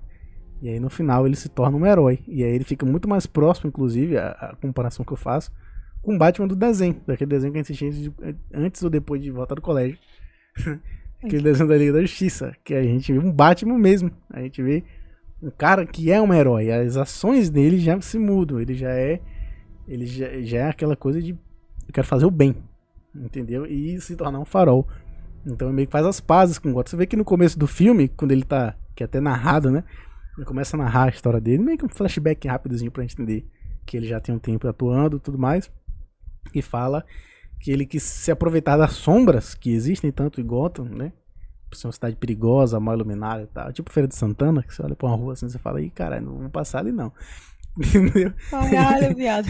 Que ele até fala, é até brilhante, né? Ele fala que, caralho, não, é a minha estratégia. Ninguém sabe de onde eu vou aparecer. Eu posso estar em qualquer beco escuro. Então, os criminosos não têm coragem de ir pra se apropriar desses lugares pra assustar as pessoas, porque o Batman pode aparecer. O Batman pode estar lá. Ele joga, ele reverte. Ele pega o mal que os bandidos são e joga contra eles. Então, mas você vê que no começo do filme que o Batman evidentemente não é uma unanimidade e que as próprias pessoas que ele salvam têm medo dele. Fala, não me agride, não faça nada comigo. Não. Aquela cena inicial, né, que o cara fala, não, por favor, não me machuque. Exato, e ele não tem preocupação nenhuma de que a pessoa entenda ou não que ele não vai fazer mal. Ele só, tipo, ele não faz mal, mas fala, foda-se. Achei sexy. Eu não tenho que me justificar pra você. Esse é meu Batman sexy, viu, gente? Porque realmente... Mas é que tá, no final ele se justifica. Uhum. E aí, esse Batman, na verdade, ele é bem um Begins também, né? Acho que no próximo a gente já vai ver muito. Eu acho que o Matt Reeves ele vai bem mais profundo na mitologia do herói mesmo, do quadrinho. Então a gente vai ver Bat-Sinal sendo mais. Não é cartunesco não, mas mais. Esse tu, tipo assim, a gente tá acionando esse cara aqui sim, porque a gente não é suficiente sozinho. Eu acho porque que ainda tem as hesitações ali, né? No, tipo, peraí que tá rolando esse cara aqui. Esse cara tá fazendo o que aqui na cena do crime? E Gordon, tipo, sim, brother, tipo assim, meu brother. Eu acho que quem não entendeu esse filme ainda como um filme de um super-herói não, que ele não é super, mas de um filme de um herói de quadrinhos, acho que no próximo filme não vai ter mais esse problema, porque eu acho que o Matt Reeves vai ter menos medo ainda de ser Batman. Então assim, eu acho que a gente pode, eu consigo ver tranquilamente vários Robins nesses universos, nesses filmes. Eu consigo ver Batgirl. Batgirl eu acho assim difícil, né? Porque vai ter o filme dela. Mas Robins também a gente já tem especulações aí, etc. Então... mas Robin, como tem 40, a gente pode fazer várias versões do Robin. Então... Mas aí, pra gente não ficar aqui só no Batman, vamos falar dos outros personagens também, queria comentar. Sim, rapidamente, falando de outro personagem, mas bem rápido, outro personagem que é o mesmo, é o Bruce Wayne. Porque eu ouvi em um outro podcast e eu acho... O alter ego do Batman. O alter ego, mas esse é o problema. Nesse filme não existe alter ego do Batman. Mas foi o que eu falei no início aqui, exatamente. Né? O que o Bruce Wayne... explorado. Eu não falei na época pra não atrapalhar o seu raciocínio, mas o Batman... eu vi uma fala do Afonso Solano, que é um cara bem xiita, assim, na hora de comentar. É um cara que acha que o quadrinho tem que ser transposto igualzinho pra outra mídia. Mas enfim, aí ele fala... que o Bruce Wayne, ele precisa ser o cara otário. Ele precisa ser o riquinho otário. E ele não é nesse filme. Ele precisa ser o cara que vai pra festa, inconsequente. O cara que igual no filme do Nolan, que sai, que leva 3 mulheres com ele na rua, assim, no jantar, compra o resto. Tem uma cena maravilhosa que eu acho no filme, acho que no Begins, que ele chega lá pra almoçar com a menina que ele gosta e ele tem que fingir que ele é arrombado. E as mulheres caem na fonte do restaurante, né? Ele chega lá com 2 mulheres, aí chega o garçom e fala: com licença, senhor Wayne, a fonte é só decorativa. Aí ele falou: quanto é o restaurante? Pronto, comprei um restaurante, agora virou piscina. E é isso que o Bruce Wayne é, esse tipo de arrombado que é o Bruce Wayne. E aí o raciocínio do Afonso Solano é: se o Bruce Wayne é um cara recluso, tal, se ele é aquele cara não seria... A gente sabe que, na verdade, o filme brinca com a coisa de que o Charada descobriu quem é o Batman, mas que a gente sabe que não é, no final das contas, que ele não descobriu. Mas não seria estranho se ele tivesse descoberto justamente pela postura do Bruce Wayne. E foi o que eu falei. Entendi. Em algum momento o Matt Reeves vai ter que tornar esse Bruce Exatamente. Wayne o filantropo, o bilionário, né? O que tem, o que impossível você ligar uma coisa a outra, né? Que é aquela coisa bem cartunesca, aquela coisa bem de quadrinho. Não tem possibilidade de Bruce Wayne e Batman serem a mesma pessoa, porque eles vão ser vistos no mesmo lugar. Exato. Sabe? O Bruce Wayne tem que ser aquele cara que você fala, esse cara não tem como ser o Batman. E ele vai sacar, provavelmente, em algum momento narrativo, de que um sustenta o outro. Porque se ele não tiver dinheiro, ele não vai conseguir fazer o que o Batman faz. Por isso que eu acho que tem muito aquela fala marcada do Alfred do tipo, sua fortuna tá acabando. Você não vai administrar ela, não? E ele vai perceber que ele vai ter que operar em Gotham de um outro lugar. Porque ele não vai dar conta sendo apenas do Batman. Porque Bruce Wayne pode entrar em lugares que o Batman não pode entrar. Exato. Bruce Wayne pode ocupar lugares sociais que o Batman não pode ocupar. E o Batman pode ocupar lugares sociais que Bruce Wayne não pode ocupar. Que é algo que o Nolan e até o próprio Zack Snyder souberam fazer, né? Aquela coisa de botar o Bruce Wayne em jantares, em coisas. Ele não precisa ir como Batman. Mas que ele vai lá também, stealth e tudo mais. Mas enfim, então partindo para os personagens, quer falar de quem agora? Ela, a maior de todas. Zoe Kravitz com Mulher Gata. Cara, que química que eles têm. Aquela cena que ele pega nela assim, olha pra mim, ela olha assim. Aí fica uns instantes assim, parece que congela o mundo. Eles ficam se olhando assim. E o massa é que não é uma química hipersexualizada. Sim. É uma química de troca de dois vigilantes que se juntaram, mas que também tem um interesse ali que pode... É um romance não estereotipado, eu achei isso muito legal. É aquela coisa muito que não é só sexual, mas não quer dizer que não seja intensa. Ela é exatamente, muito forte. Isso, a ponto de que a cena final, quando ele se despede dela, você sente.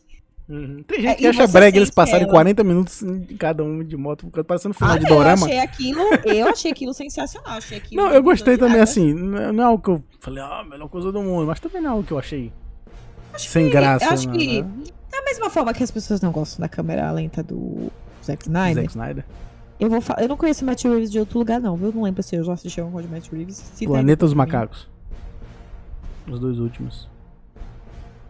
Então, eu ia falar realmente a característica que eu achei que era do Matt Reeves, e agora você tá falando que é Planeta dos Macacos, faz sentido.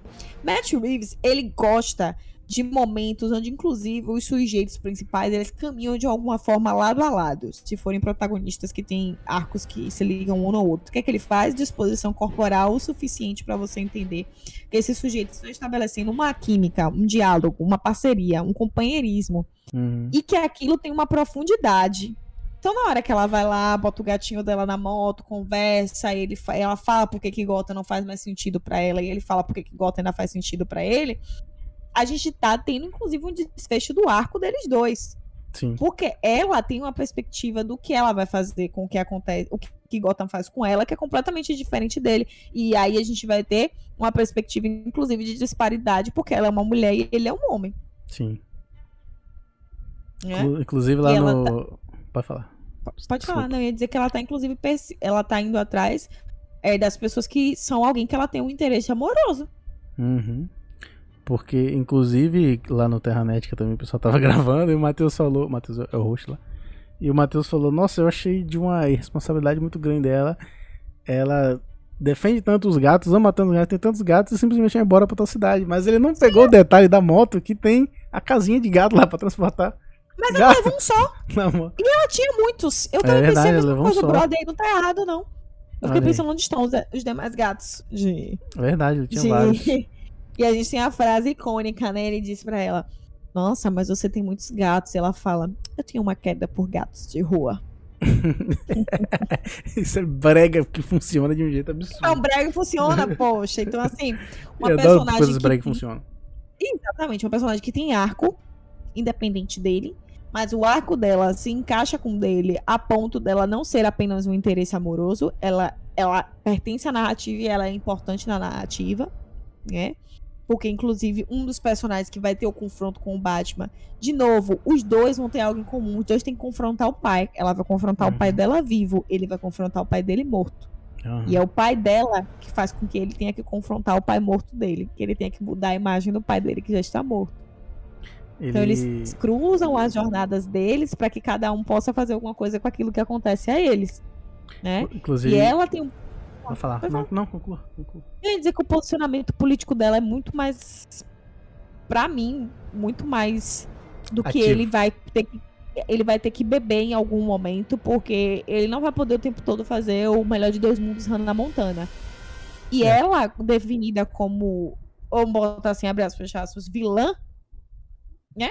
Ela é uma vilã construída narrativamente, ela tem a possibilidade ali de romper com algumas questões, mas é interessante como um empresta pro outro características que o outro não tem tanta habilidade de lidar. Então ele empresta pra ela, tipo, a gente não pode simplesmente matar. Verdade. E ela empresta pra ele, tá, mas você tem que parar de prestar atenção apenas no seu umbigo, você tem que prestar atenção no macro que tá rolando em Gotham. Exatamente. Por que você não percebe isso? Porque você é a porra de um homem branco. Não é? Porque a gente não pode esquecer isso, né? Que a gente tem uma mulher gato que é uma mulher negra. E isso fica... Tem falas ali que delimitam esse lugar, esse recorte. Então, assim, ela vira pra ele e diz, brother, você tá olhando pro seu rabo porque essa porra de um homem branco, né? Você tá olhando pro seu lugar de privilégio. E tem vários momentos que, depois daquilo, os insights dele começam a rolar. Porque, inclusive, a nova prefeita de Gotham também vai ser uma mulher negra. Inclusive quando só vou sair um pouco da seriedade do tema, mas não saindo da seriedade do tema, pra falar que quando ela foi escolher, quando falaram a Zoe Kravitz, quando eu vi a notícia assim, Zoe Kravitz vai ser a mulher gata, meu primeiro pensamento foi, caralho, é ela. Tipo, eu fui só com uma imagem que veio na minha cabeça de Zoe Kravitz e eu falei, caralho, porque ninguém nunca tinha pensado nisso. Ela é. E sempre vi atuação, você vê foto dela vestida, só um anúncio. Assim, eu falei, caralho, ela é. E aí quando eu vi a primeira foto, eu falei, caralho, ela é a Mulher Gato. E ela é muito igual a dos quadrinhos, é idêntica. Assim, fisicamente mesmo. Né? Apesar da Mulher Gato nos quadrinhos ser uma mulher branca, por aparência, ela ficou igual, assim. Não tem nada que tirar nem pôr.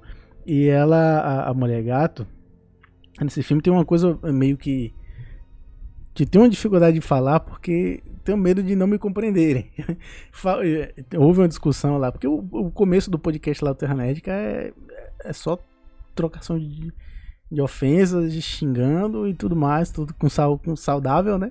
De forma saudável. 5 minutos no morrinho na broderagem. Foi um pouco mais de 5 minutos. Aqui no Tamborcast é diferente, é 5 minutos no beijinho pra gente instituir a relação, tá tudo bem. Exato, lá foram 30 minutos na porrada, sem perder a amizade, pra discutir o tema, porque a gente começou a debater sobre a duração do filme, e a gente vai falar disso depois bem razoavelmente, porque não é algo que incomodou nenhum dos dois, eu imagino. Mas a Celina falaram uma coisa que eu concordei, porém não é algo que, assim, o ponto dela ser filha do Falcone nessa versão. Eu concordei que não era necessário criar essa motivação. Calma, não tô dizendo que não é importante, que não faz sentido no trama e que não aprofunde. Mas não era necessário criar essa relação com motivação, porque ela já tinha motivação para estar envolvida na treta. Concordo. Se não tivesse isso, pra mim, não ia afetar em nada. E eu acho que, agora que todo mundo já viu, todo mundo vai dizer, não, tinha que ter. Mas se não tivesse, eu acho que ninguém ia ligar também. Porém, eu acho que isso acrescenta novas nuances, novas camadas e possibilidades pra personagem em relação a se envolver com a história. Tá entendendo o que eu quero dizer? Entendo o que você tá querendo dizer. E eu penso que ela sendo filha dele... É porque, assim, eu não gosto de analisar filme pela vertente da construção narrativa. Apesar que eu vi várias coisas assim hoje, né? Eu tô demais hoje. Eu tô ficando melhor nesse negócio. Mas se a gente for pensar assim, velho, tem várias camadas nesse rolê. Ela sendo uma personagem feminina, se a motivação dela fosse unicamente a perda da mulher que ela estava envolvida, da mulher que ela amava, ia ser o suficiente? Pra mim seria. Pra você. Mas se a gente for pensar no geralzão. Porque a gente Eu não acho sabe que, eu acho que pro por detrás grande disso. público talvez teria, sim. Eu acho que pro Não grande sei não, viu? público, É uma reflexão que a gente pode ter. Agora, o que eu achei interessante dela ser filha dele é a conexão que se faz com o próprio arco do Batman. Dos dois Sim. tendo que confrontar o pai. Gente, não existe. Vocês podem pensar em toda a narrativa. O sujeito estando vivo ou não, os personagens, os heróis, eles vão precisar confrontar uma figura de autoridade. Sim. E isso justifica ela estar engendrada em alguns lugares em Gotham que outras pessoas não poderiam estar. Entendeu? Porque ela joga, ela faz. Ela tem uma astúcia, né? Uma inteligência, uma malemolência, inclusive felina, né? Nesse sentido de que os felinos são animais extremamente observadores. Ele vai dar o botezinho em você sem você perceber. Quem tem gato em casa sabe que você tá andando, seu gato dá um pulo na sua perna. Então, nesse sentido, eu acho que constrói não é apenas ela ser filha dele. É ela ser uma filha que, inclusive, é reconhecida de um lugar e explorada de um lugar que tem tudo a ver com a Constituição de Gotham. Sim. Se a gente for pensar, ela é órfã também. É. Porque esse pai não é um pai presente. Inclusive, a gente pode considerar que a temática do filme é justamente essa coisa do órfão. Ponto. Então, se a gente tá pensando que eles podem ter feito... Com certeza eles pensaram isso. Não existe a possibilidade de uma produção cinematográfica ela não ser pensada simbolicamente, arquetipicamente, inclusive no questão publicitária de venda e de construção narrativa. Eles pensaram, a gente vai ter que ter um marco que une todos. O que é que uniu todo mundo ali? Se não a perda de figuras de afeto e de autoridade. Porque eu vejo que ela vai muito mais pela luta, pelo que ele fez à mãe dela, do que por simplesmente ela ser filha dele. Mas é isso, o meu ponto é, eu entendo o que você falou, concordo, e concordo, não tiro nada, assim, perfeito, mas eu acho que se você não tivesse tido essa interpretação, porque isso não tá no filme, ainda assim, eu acho que você ia gostar do mesmo jeito, você só não ia ter pego essa percepção. Mas ia gostar do mesmo jeito. Ia gostar do mesmo jeito. Eu só não sei se ia ter tanta profundidade. Em algumas coisas. Não, mais profundidade tem, né? Porque. Eu tô dizendo de amarração narrativa realmente... mesmo. Isso. Ali é porque eu acho que ele foi muito feliz nisso. Ele é um filme que ele amarra todos os personagens que estão envolvidos. Ele não deixa ninguém de fora. Sim. Ele dá um lugar pra todo mundo. Tipo, quem aparece por um propósito e ele cumpre o propósito. Exatamente. Então ele não bota ninguém na tela por nada. Então ele dá um protagonismo pro Batman e por isso ele deixa de dar protagonismo pros restantes. Ele vai dar uma mulher gato que tem arco. Ele vai dar um charada que tem arco. Que vai costurando o arco dele com o arco do Batman. Então ele vai ter um pinguim que vai ter. Não tem muito, porque já tá interessado em que isso seja, inclusive, desenvolvido nessa série que o HBO Max vai fazer. A gente tem Colin Farrell completamente irreconhecível. E fazendo um Coringa do jeito que eu gosto. Que ele é sarcástico, ele é cartunesco, mas ao mesmo tempo você sabe que ele é o Coringa. Entendeu? Inclusive, você falou aí de como o Colin Farrell tá diferente no filme. E você vê como o Matt Reeves ele pensou muito na experiência e ele soube brincar com os vazamentos do filme.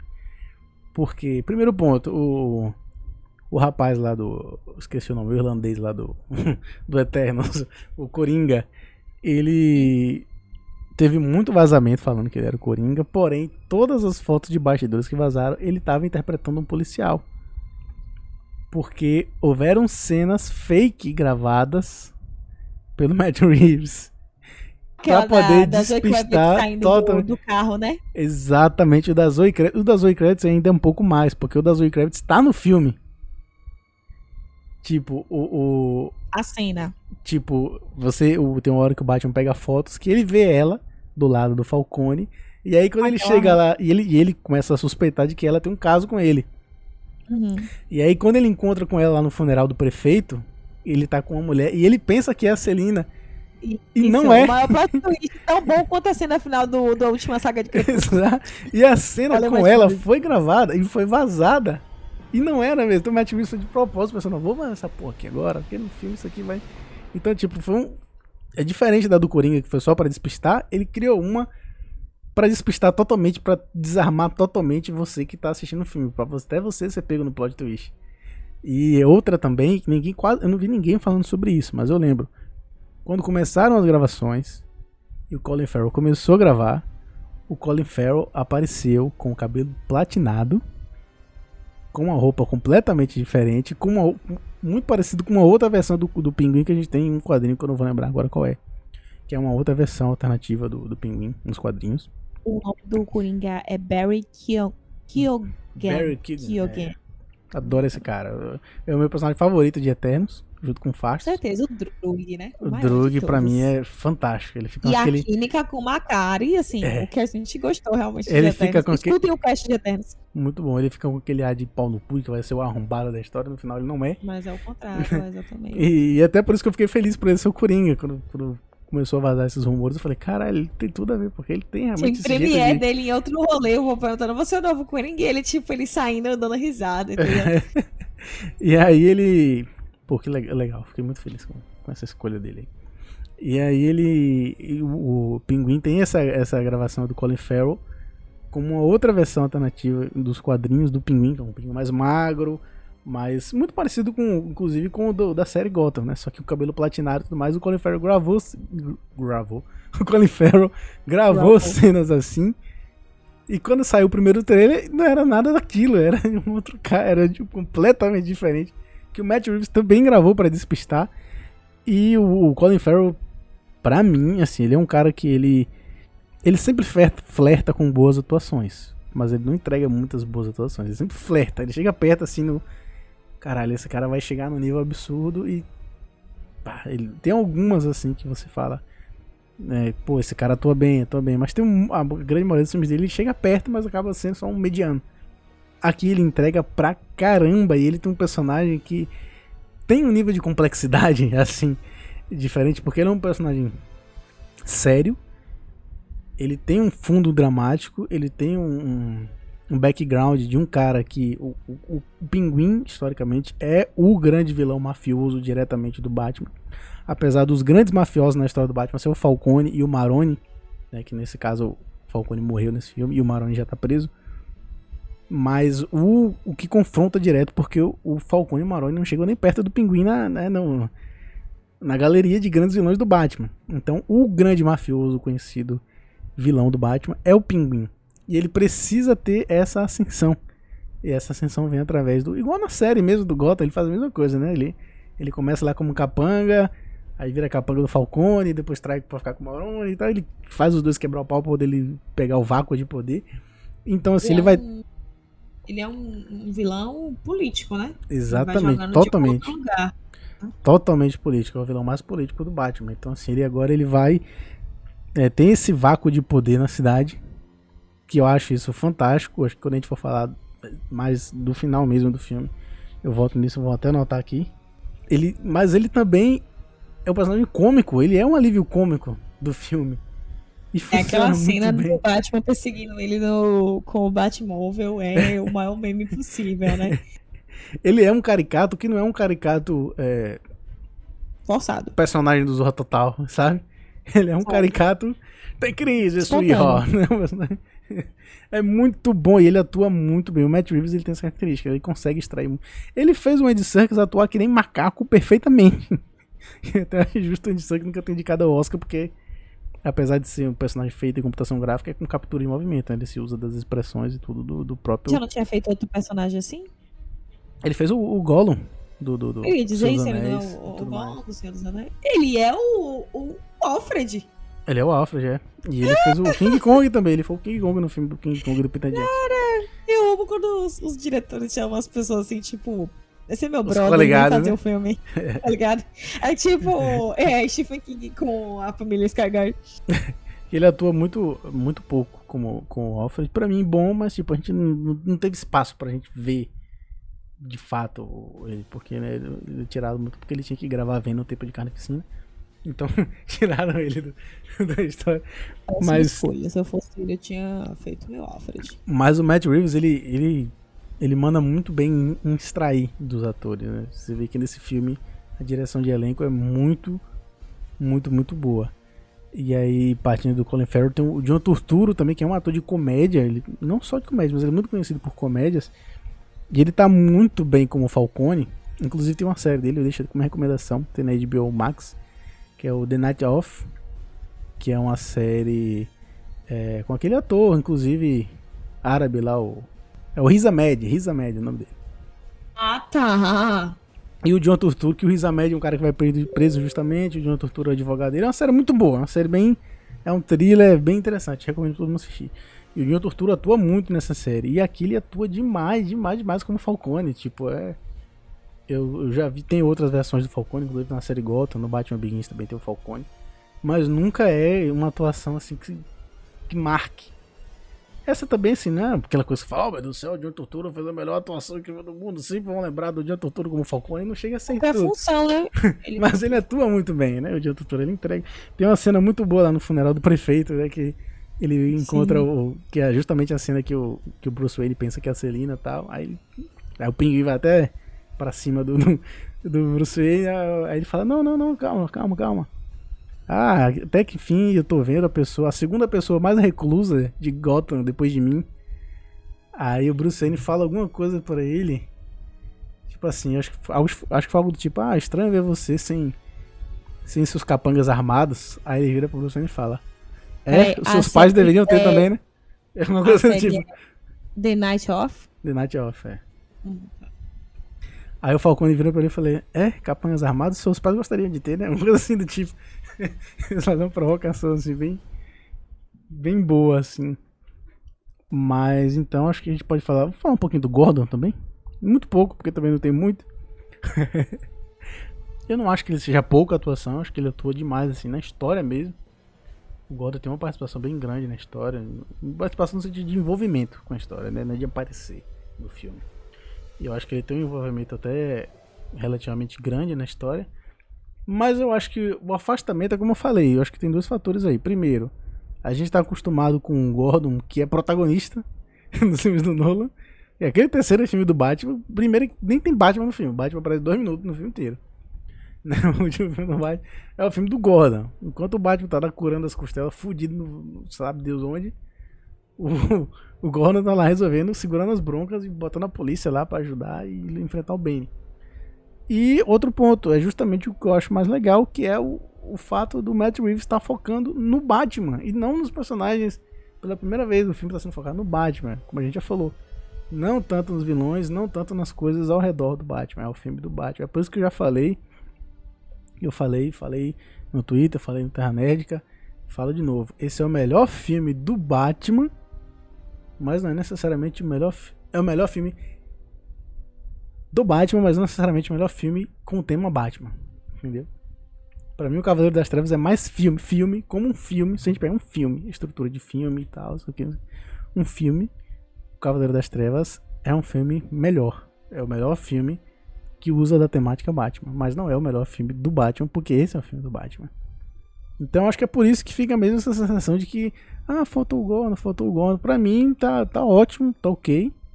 E eu acho que a tendência também nos próximos filmes é ir evoluindo as coisas, né? Como a gente já viu muito do Batman, a gente vai começar a ver mais dos outros personagens. E finalmente temos o Charada, que a gente já falou bastante, inclusive, do Charada, mas que é uma atuação incrível do Paul Dano. Eu fiquei muito feliz quando anunciaram o Paul Dano, porque quando anunciaram ele, e a gente já sabia da intenção do filme, de ser um filme mais detetive, de serial killer, baseado lá no Seven, baseado no Zodíaco e tudo mais. Caraca, tem muita pegada do Zodíaco. Inclusive a máscara dele me lembrou demais do Zodíaco. Muito. E aí, quando falaram que ia ser do Zodíaco e o Paul Dano, eu achei perfeito, porque eu lembro de um outro filme que o Paul Dano faz quase que o mesmo papel. Não é quase o mesmo papel, mas um filme muito bom, vocês já assistiram, Suspeitos, que é um filme estrelado pelo Hugh Jackman, que é um filme do Denis Villeneuve, nosso diretor de Duna. Sim. É um filme com o Hugh Jackman e o Jake Gyllenhaal. Exatamente, Gyllenhaal. Jake Gyllenhaal. Que o Paul Dano faz justamente uma espécie de vilão no filme. Caraca, é um filme de 2013, babado. É um filme antigo. E o Paul Dano atua demais naquele filme, que você sente uma agonia tão grande, uma raiva dele assim. Né, porque... A mesma coisa que ele faz aqui, né? Que você sente uma raiva dele dos infernos. Exato, eu não vou contar o spoiler aqui. Mas enfim, assistam esse filme, Suspeitos, é muito bom. E o Charada aqui, inclusive, quando ele tira a máscara, quando ele se deixa ser capturado, porque ele se permite ser capturado, né? Quando ele se permite ser capturado, ele é assustador a cara dele, ele atua demais. Primeiro que ele já estava conseguindo atuar muito bem mascarado. Mas quando você vê o rosto dele de cara limpa, é uma atuação muito boa do Paul Dano. É uma coisa que você fala... Sejamos sinceros. Atores que conseguem interpretar muito bem mascarados, né? Você não tá vendo a expressão facial nem nada do tipo. Ele tá interpretando com o corpo dele, o restante do corpo dele. Então, assim, Exatamente. é uma entrega forte. É muito entrega. E ele entrega bastante mesmo. Uma atuação muito boa do Paul Dano. E antes de continuar, porque eu vou pegar o gancho do Paul Dano pra falar do final do filme, o outro personagem também muito bom foi o Batmóvel, que foi a primeira vez que eu vi na minha vida um cinema aplaudir o Batmóvel. Ele foi mais aplaudido que o Batman. Exatamente. Herança Velozes e Furiosos. Inclusive, eu cantei música de Velozes e Furiosos no fundo da sessão, porque foi isso aí. Ele foi muito aplaudido. Esse Batmóvel é muito bom, cara. Sim, muito.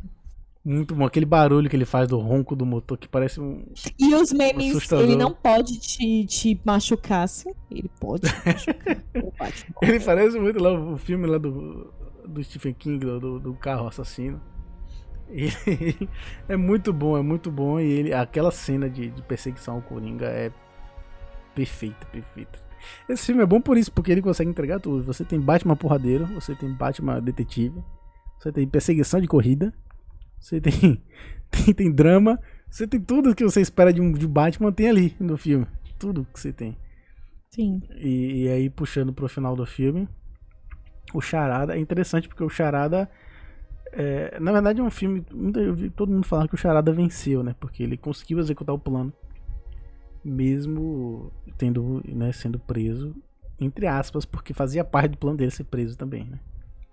Mas ele foi pro Arkham, e o Batman não conseguiu evitar as explosões que ele fez, que acabaram inundando a cidade. Mas ele não venceu, o Batman não venceu porque ele não conseguiu, né, salvar a cidade. Ele até salvou depois, né, que é aquele momento que a gente já falou, que é a grande apoteose, o momento que ele se torna um herói, que ele vira o farol, que ele salva todo mundo, que ele fica até o outro dia salvando a galera, tal, muito foda.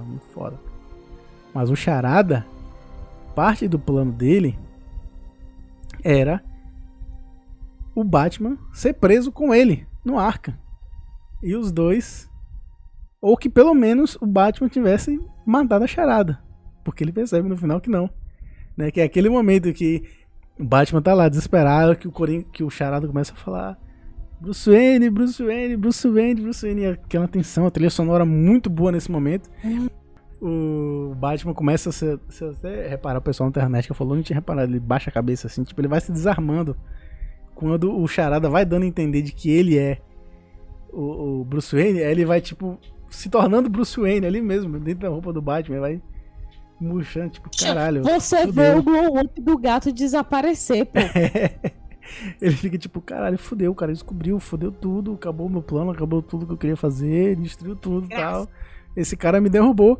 E aí, eu não lembro o que o Charada fala exatamente, mas ele fala a parada que, pá, toma, eu não sei quem é o Bruce Wayne, ele é só mais um cara que eu quero derrubar com tantos. E aí o Batman volta em cima de novo, até o momento que a trilha sonora para, assim, ele volta assim. E aí o Batman primeiro tem aquele alívio de tipo, ufa, o cara não sabe quem eu sou, eu vou continuar sendo o Batman, vou continuar fazendo. E aí rapidamente ele pensa, pera aí, mas se eu não sou o alvo final, o que é que você fez? Qual é a merda que esse cara fez? E aí ele se desespera e aí começa o Ave Maria. Vem todo o desespero, porque aí o Batman percebe que ele não pode fazer mais nada, o cara venceu. O Batman perdeu. Mas o Charada também fica com a decepção. Ele fala, pô, se você não sabe o que é, então eu te subestimei, então eu falhei. Então eu não consegui o meu plano, porque você não descobriu o que era, porque ele queria que o Batman, era importante pra ele que o Batman descobrisse e que o Batman fizesse parte da ensinação dele. E por que isso é uma derrota pro Charada? Porque pro Charada, o Charada, ele essencialmente, um personagem em si, né, muito, inclusive na série Gotham, ele tem muito isso. Ele se frustra mais do que pelos crimes, mais do que qualquer coisa. Ele se frustra de que as coisas não aconteçam conforme ele quer, porque ele quer ter o controle das coisas. Agora é diferente, lá em Gotham você consegue simpatizar com o Enigma, porque o Enigma ele tem uma coisa, né? O ator ele tem uma coisa. Mas aqui não. Mas lá em Gotham você simpatiza, mas ele é um cara que fica puto. Ele fica muito puto, tipo, ninguém descobriu a charada. Exatamente. Ou então quando descobre a charada dele, né? E a gente descobre que, na verdade, o intuito de ninguém é Gotham, gente. Gotham que se arromba, Gotham tá no meio das coisas. Todo mundo tá ali lutando por um rolê pessoal. Porque o lance do charada, tá afinal das contas, não é simplesmente lançar charadas, não é simplesmente jogar. É dominar as coisas, é determinar, é que as coisas sigam pelo que ele quer. Esse é o lance do charada, essa é a essência do charada. Não só do filme, quanto o de sempre. Ele é o cara que ele quer conduzir as coisas. E a charada é uma forma, né, do caça e rato. É a forma é como se ele estivesse jogando o pedacinho a raçãozinha porque o gato vinha atrás. Então essa é a charada dele. Isso que é a metáfora da charada. Teve uma charada dele que eu simplesmente descobri o que era e eu me senti muito inteligente. Então, assim. A sensação que dá, né? Tipo. É a que ele fala que no fim é a justiça. O que é cega, mas tem alguma coisa. Eu saquei na hora, eu gritei. Eu falei justiça. Na mesma hora ele fala. Não sei como foi que eu descobri, não. Sei lá. Talvez o ofício de psicóloga durante 2 anos tenha feito eu ter uma leve habilidade aí de pensar em mistérios que vão além, né, da nossa querida existência palpável. Então, assim, eu gostei. Eu não tenho muito que falar disso que eu acho dele. Ele é esse oposto, porém complementar ao Batman, e aí... E no final das contas, mas eu todo quero mundo saber... Exatamente. Não é? Mas o que é que você quer saber? Aí nesse sentido. Eu ia falar quais são as nossas expectativas pro Coringa do Druig. Porque eu vou falar ele assim, eu vou chamar ele assim, o Coringa do Druig. O Coringa do Druig. Eu acho que ele vai tocar os aralhos. Eu acho que o que eu faço... Porque assim, eu tinha... Confidencial, uma coisa aqui. Eu escrevi um roteiro pro Batman quando eu tava na faculdade ainda. Assim que acabou do Nolan, eu escrevi. Assim, eu não cheguei a escrever o roteiro, mas eu tinha os argumentos e tudo mais. E era até um pouco bem parecido com isso. Mas o primeiro vilão seria o Pinguim. E seria o Batman no começo de carreira, mas já não era o começo, assim, não ia voltar pra história de origem nem nada.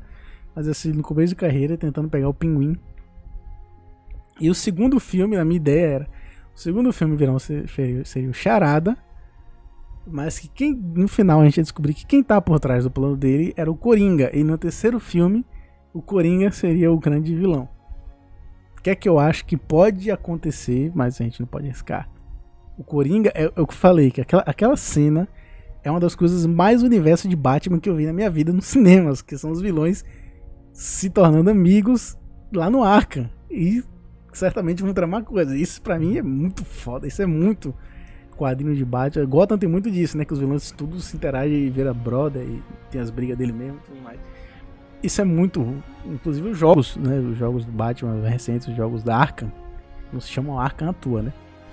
Os jogos Arkham são justamente essas histórias de... Inclusive o filme do Ben Affleck seria sobre isso também, né? O Batman invadindo Arkham e tudo mais, e tendo que confrontar vários vilões.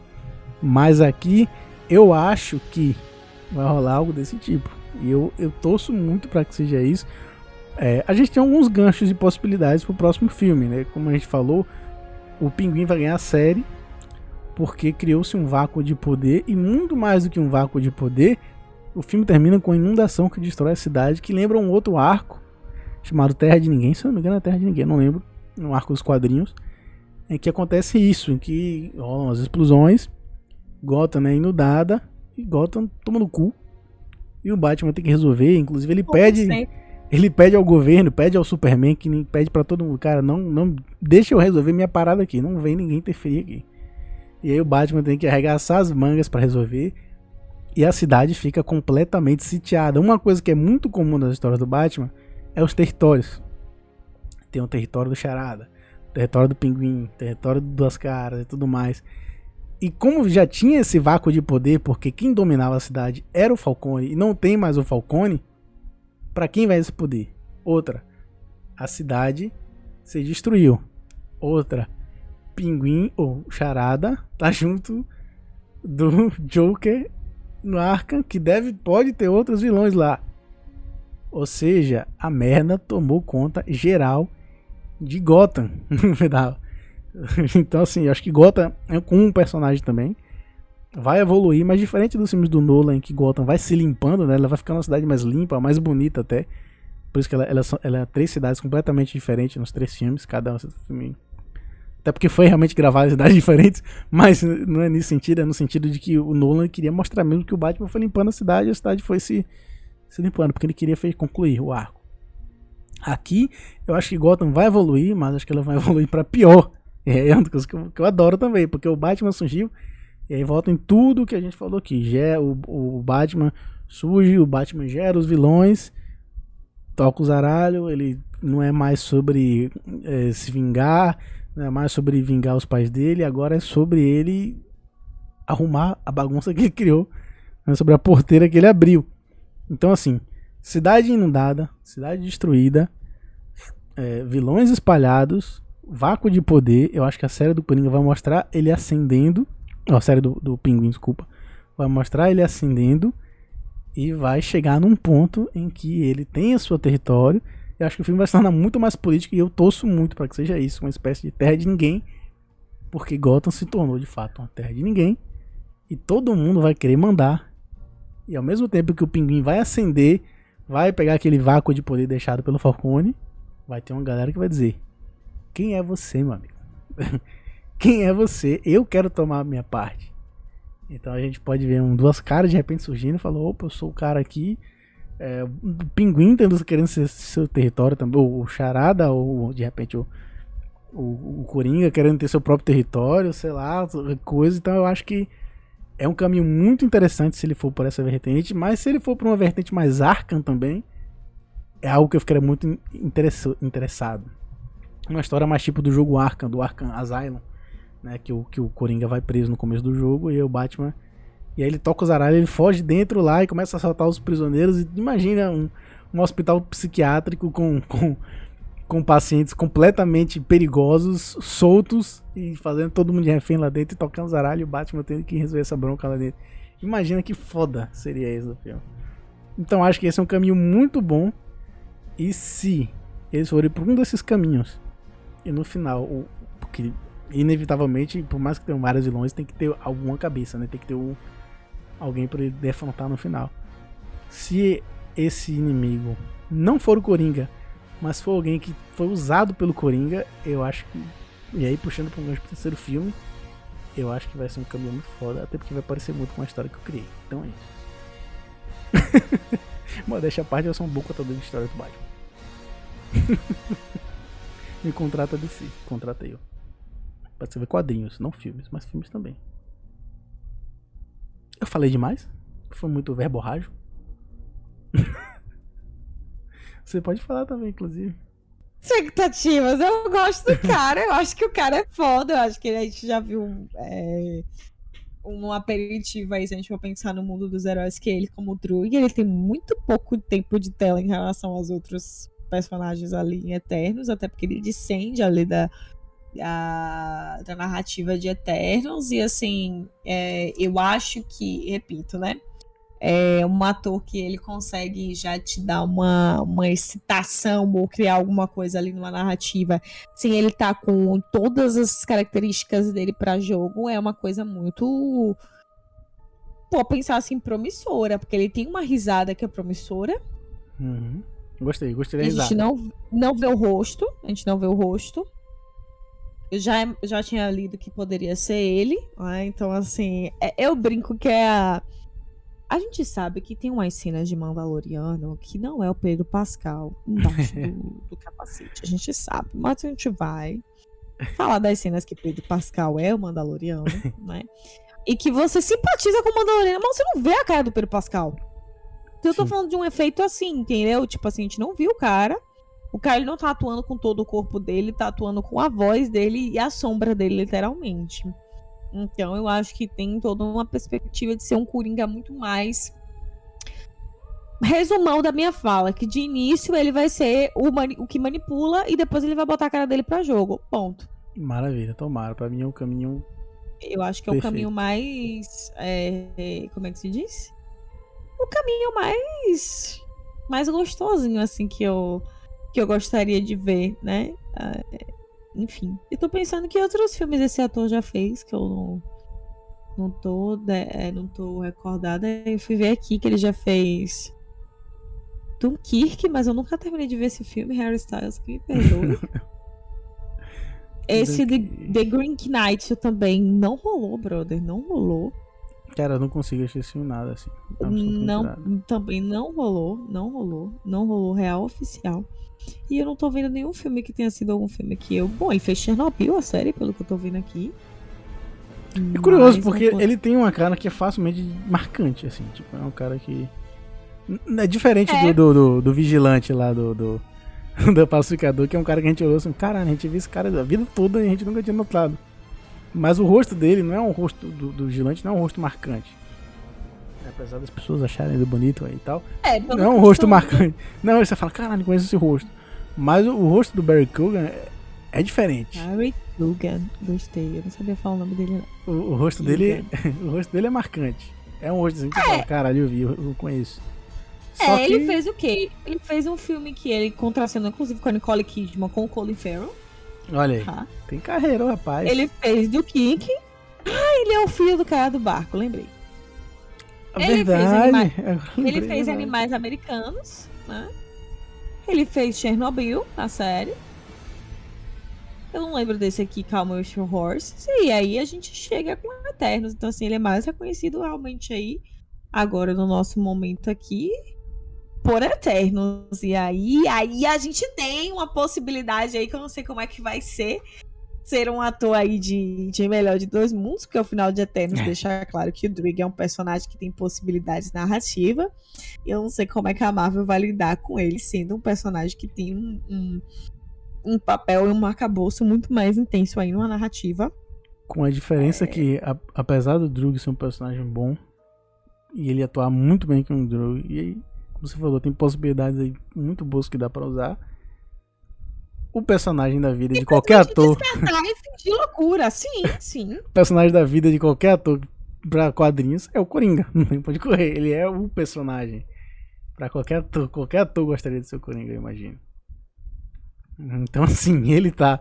Não é só que ele tá no melhor dos mundos, ele tá tipo. Um comum em Marvel e o All-Star, o MVP na DC. Tá com uma possibilidade foda na Marvel. Porque não, ele tá com a possibilidade de ser algo que não existe ali ainda. E ele tá com a possibilidade de dar o nome dele em outro lugar que eu de marcar o nome dele na história, inclusive. Eu só espero que ele fique bem, tá? Moço, gosto muito de você. Gato gostoso, eu pegaria assim uma... Eu confio nele, vamos pensar assim. O personagem é bom. Ele é um bom ator. Ele sabe desenvolver. Eu tô falando da sanidade mental dele mesmo. Você tá falando que espere que ele fique bem de cabeça depois de gravar o filme. Isso. Também, torcemos por isso. Mas ele é um bom ator, um bom papel, e um bom diretor de elenco. Então. Ele é um gostoso. Tá tudo alinhado pra ele fazer. É muito bom. E torcemos pra que ele.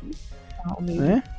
Mas assim, é um personagem muito pesado. E por que eu comecei a falar isso? Porque eu falei que eu esperava que o menino Drugg ficasse bem. Então a gente espera que o menino Drugg, o Barry Keoghan, tenha um processo. O Joaquin Phoenix foi de boa, né? Teve um processo de ser chato pra caralho, brigar com o elenco, fazer tudo.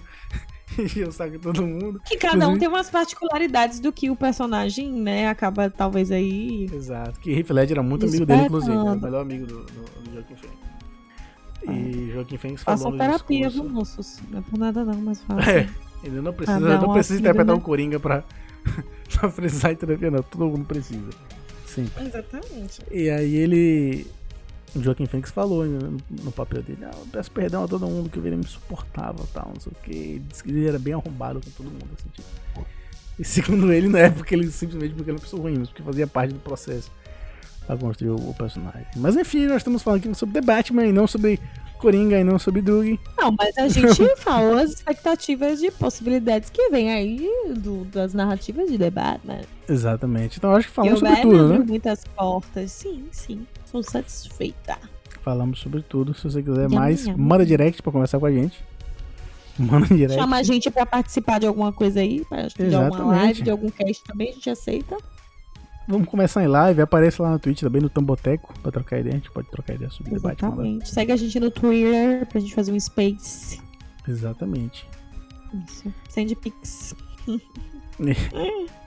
E é isso, esse foi mais um Tamborcast. E caso a gente não se fale mais, bom dia, boa tarde. Boa tarde e boa boa noite. noite.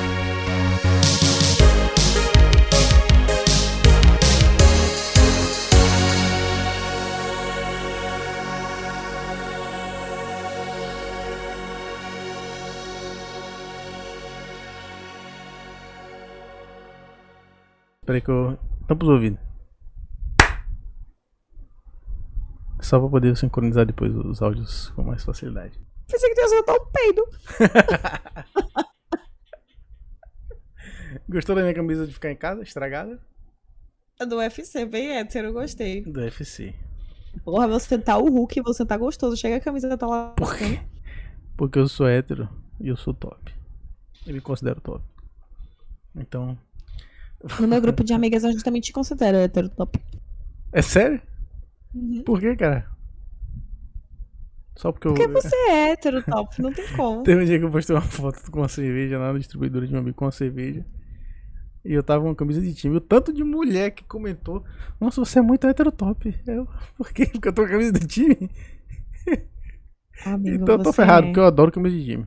Eu quero comprar mais uns 40. Eu acho horrível, mas... Eu acho. Ok. É de uma finesse absurda. Tu namora comigo, pra mim tá de boa, então. É de uma finesse absurda a camisa de time. Finesse? Ah, pode entrar, Bruno Mars. Mas enfim, vamos lá.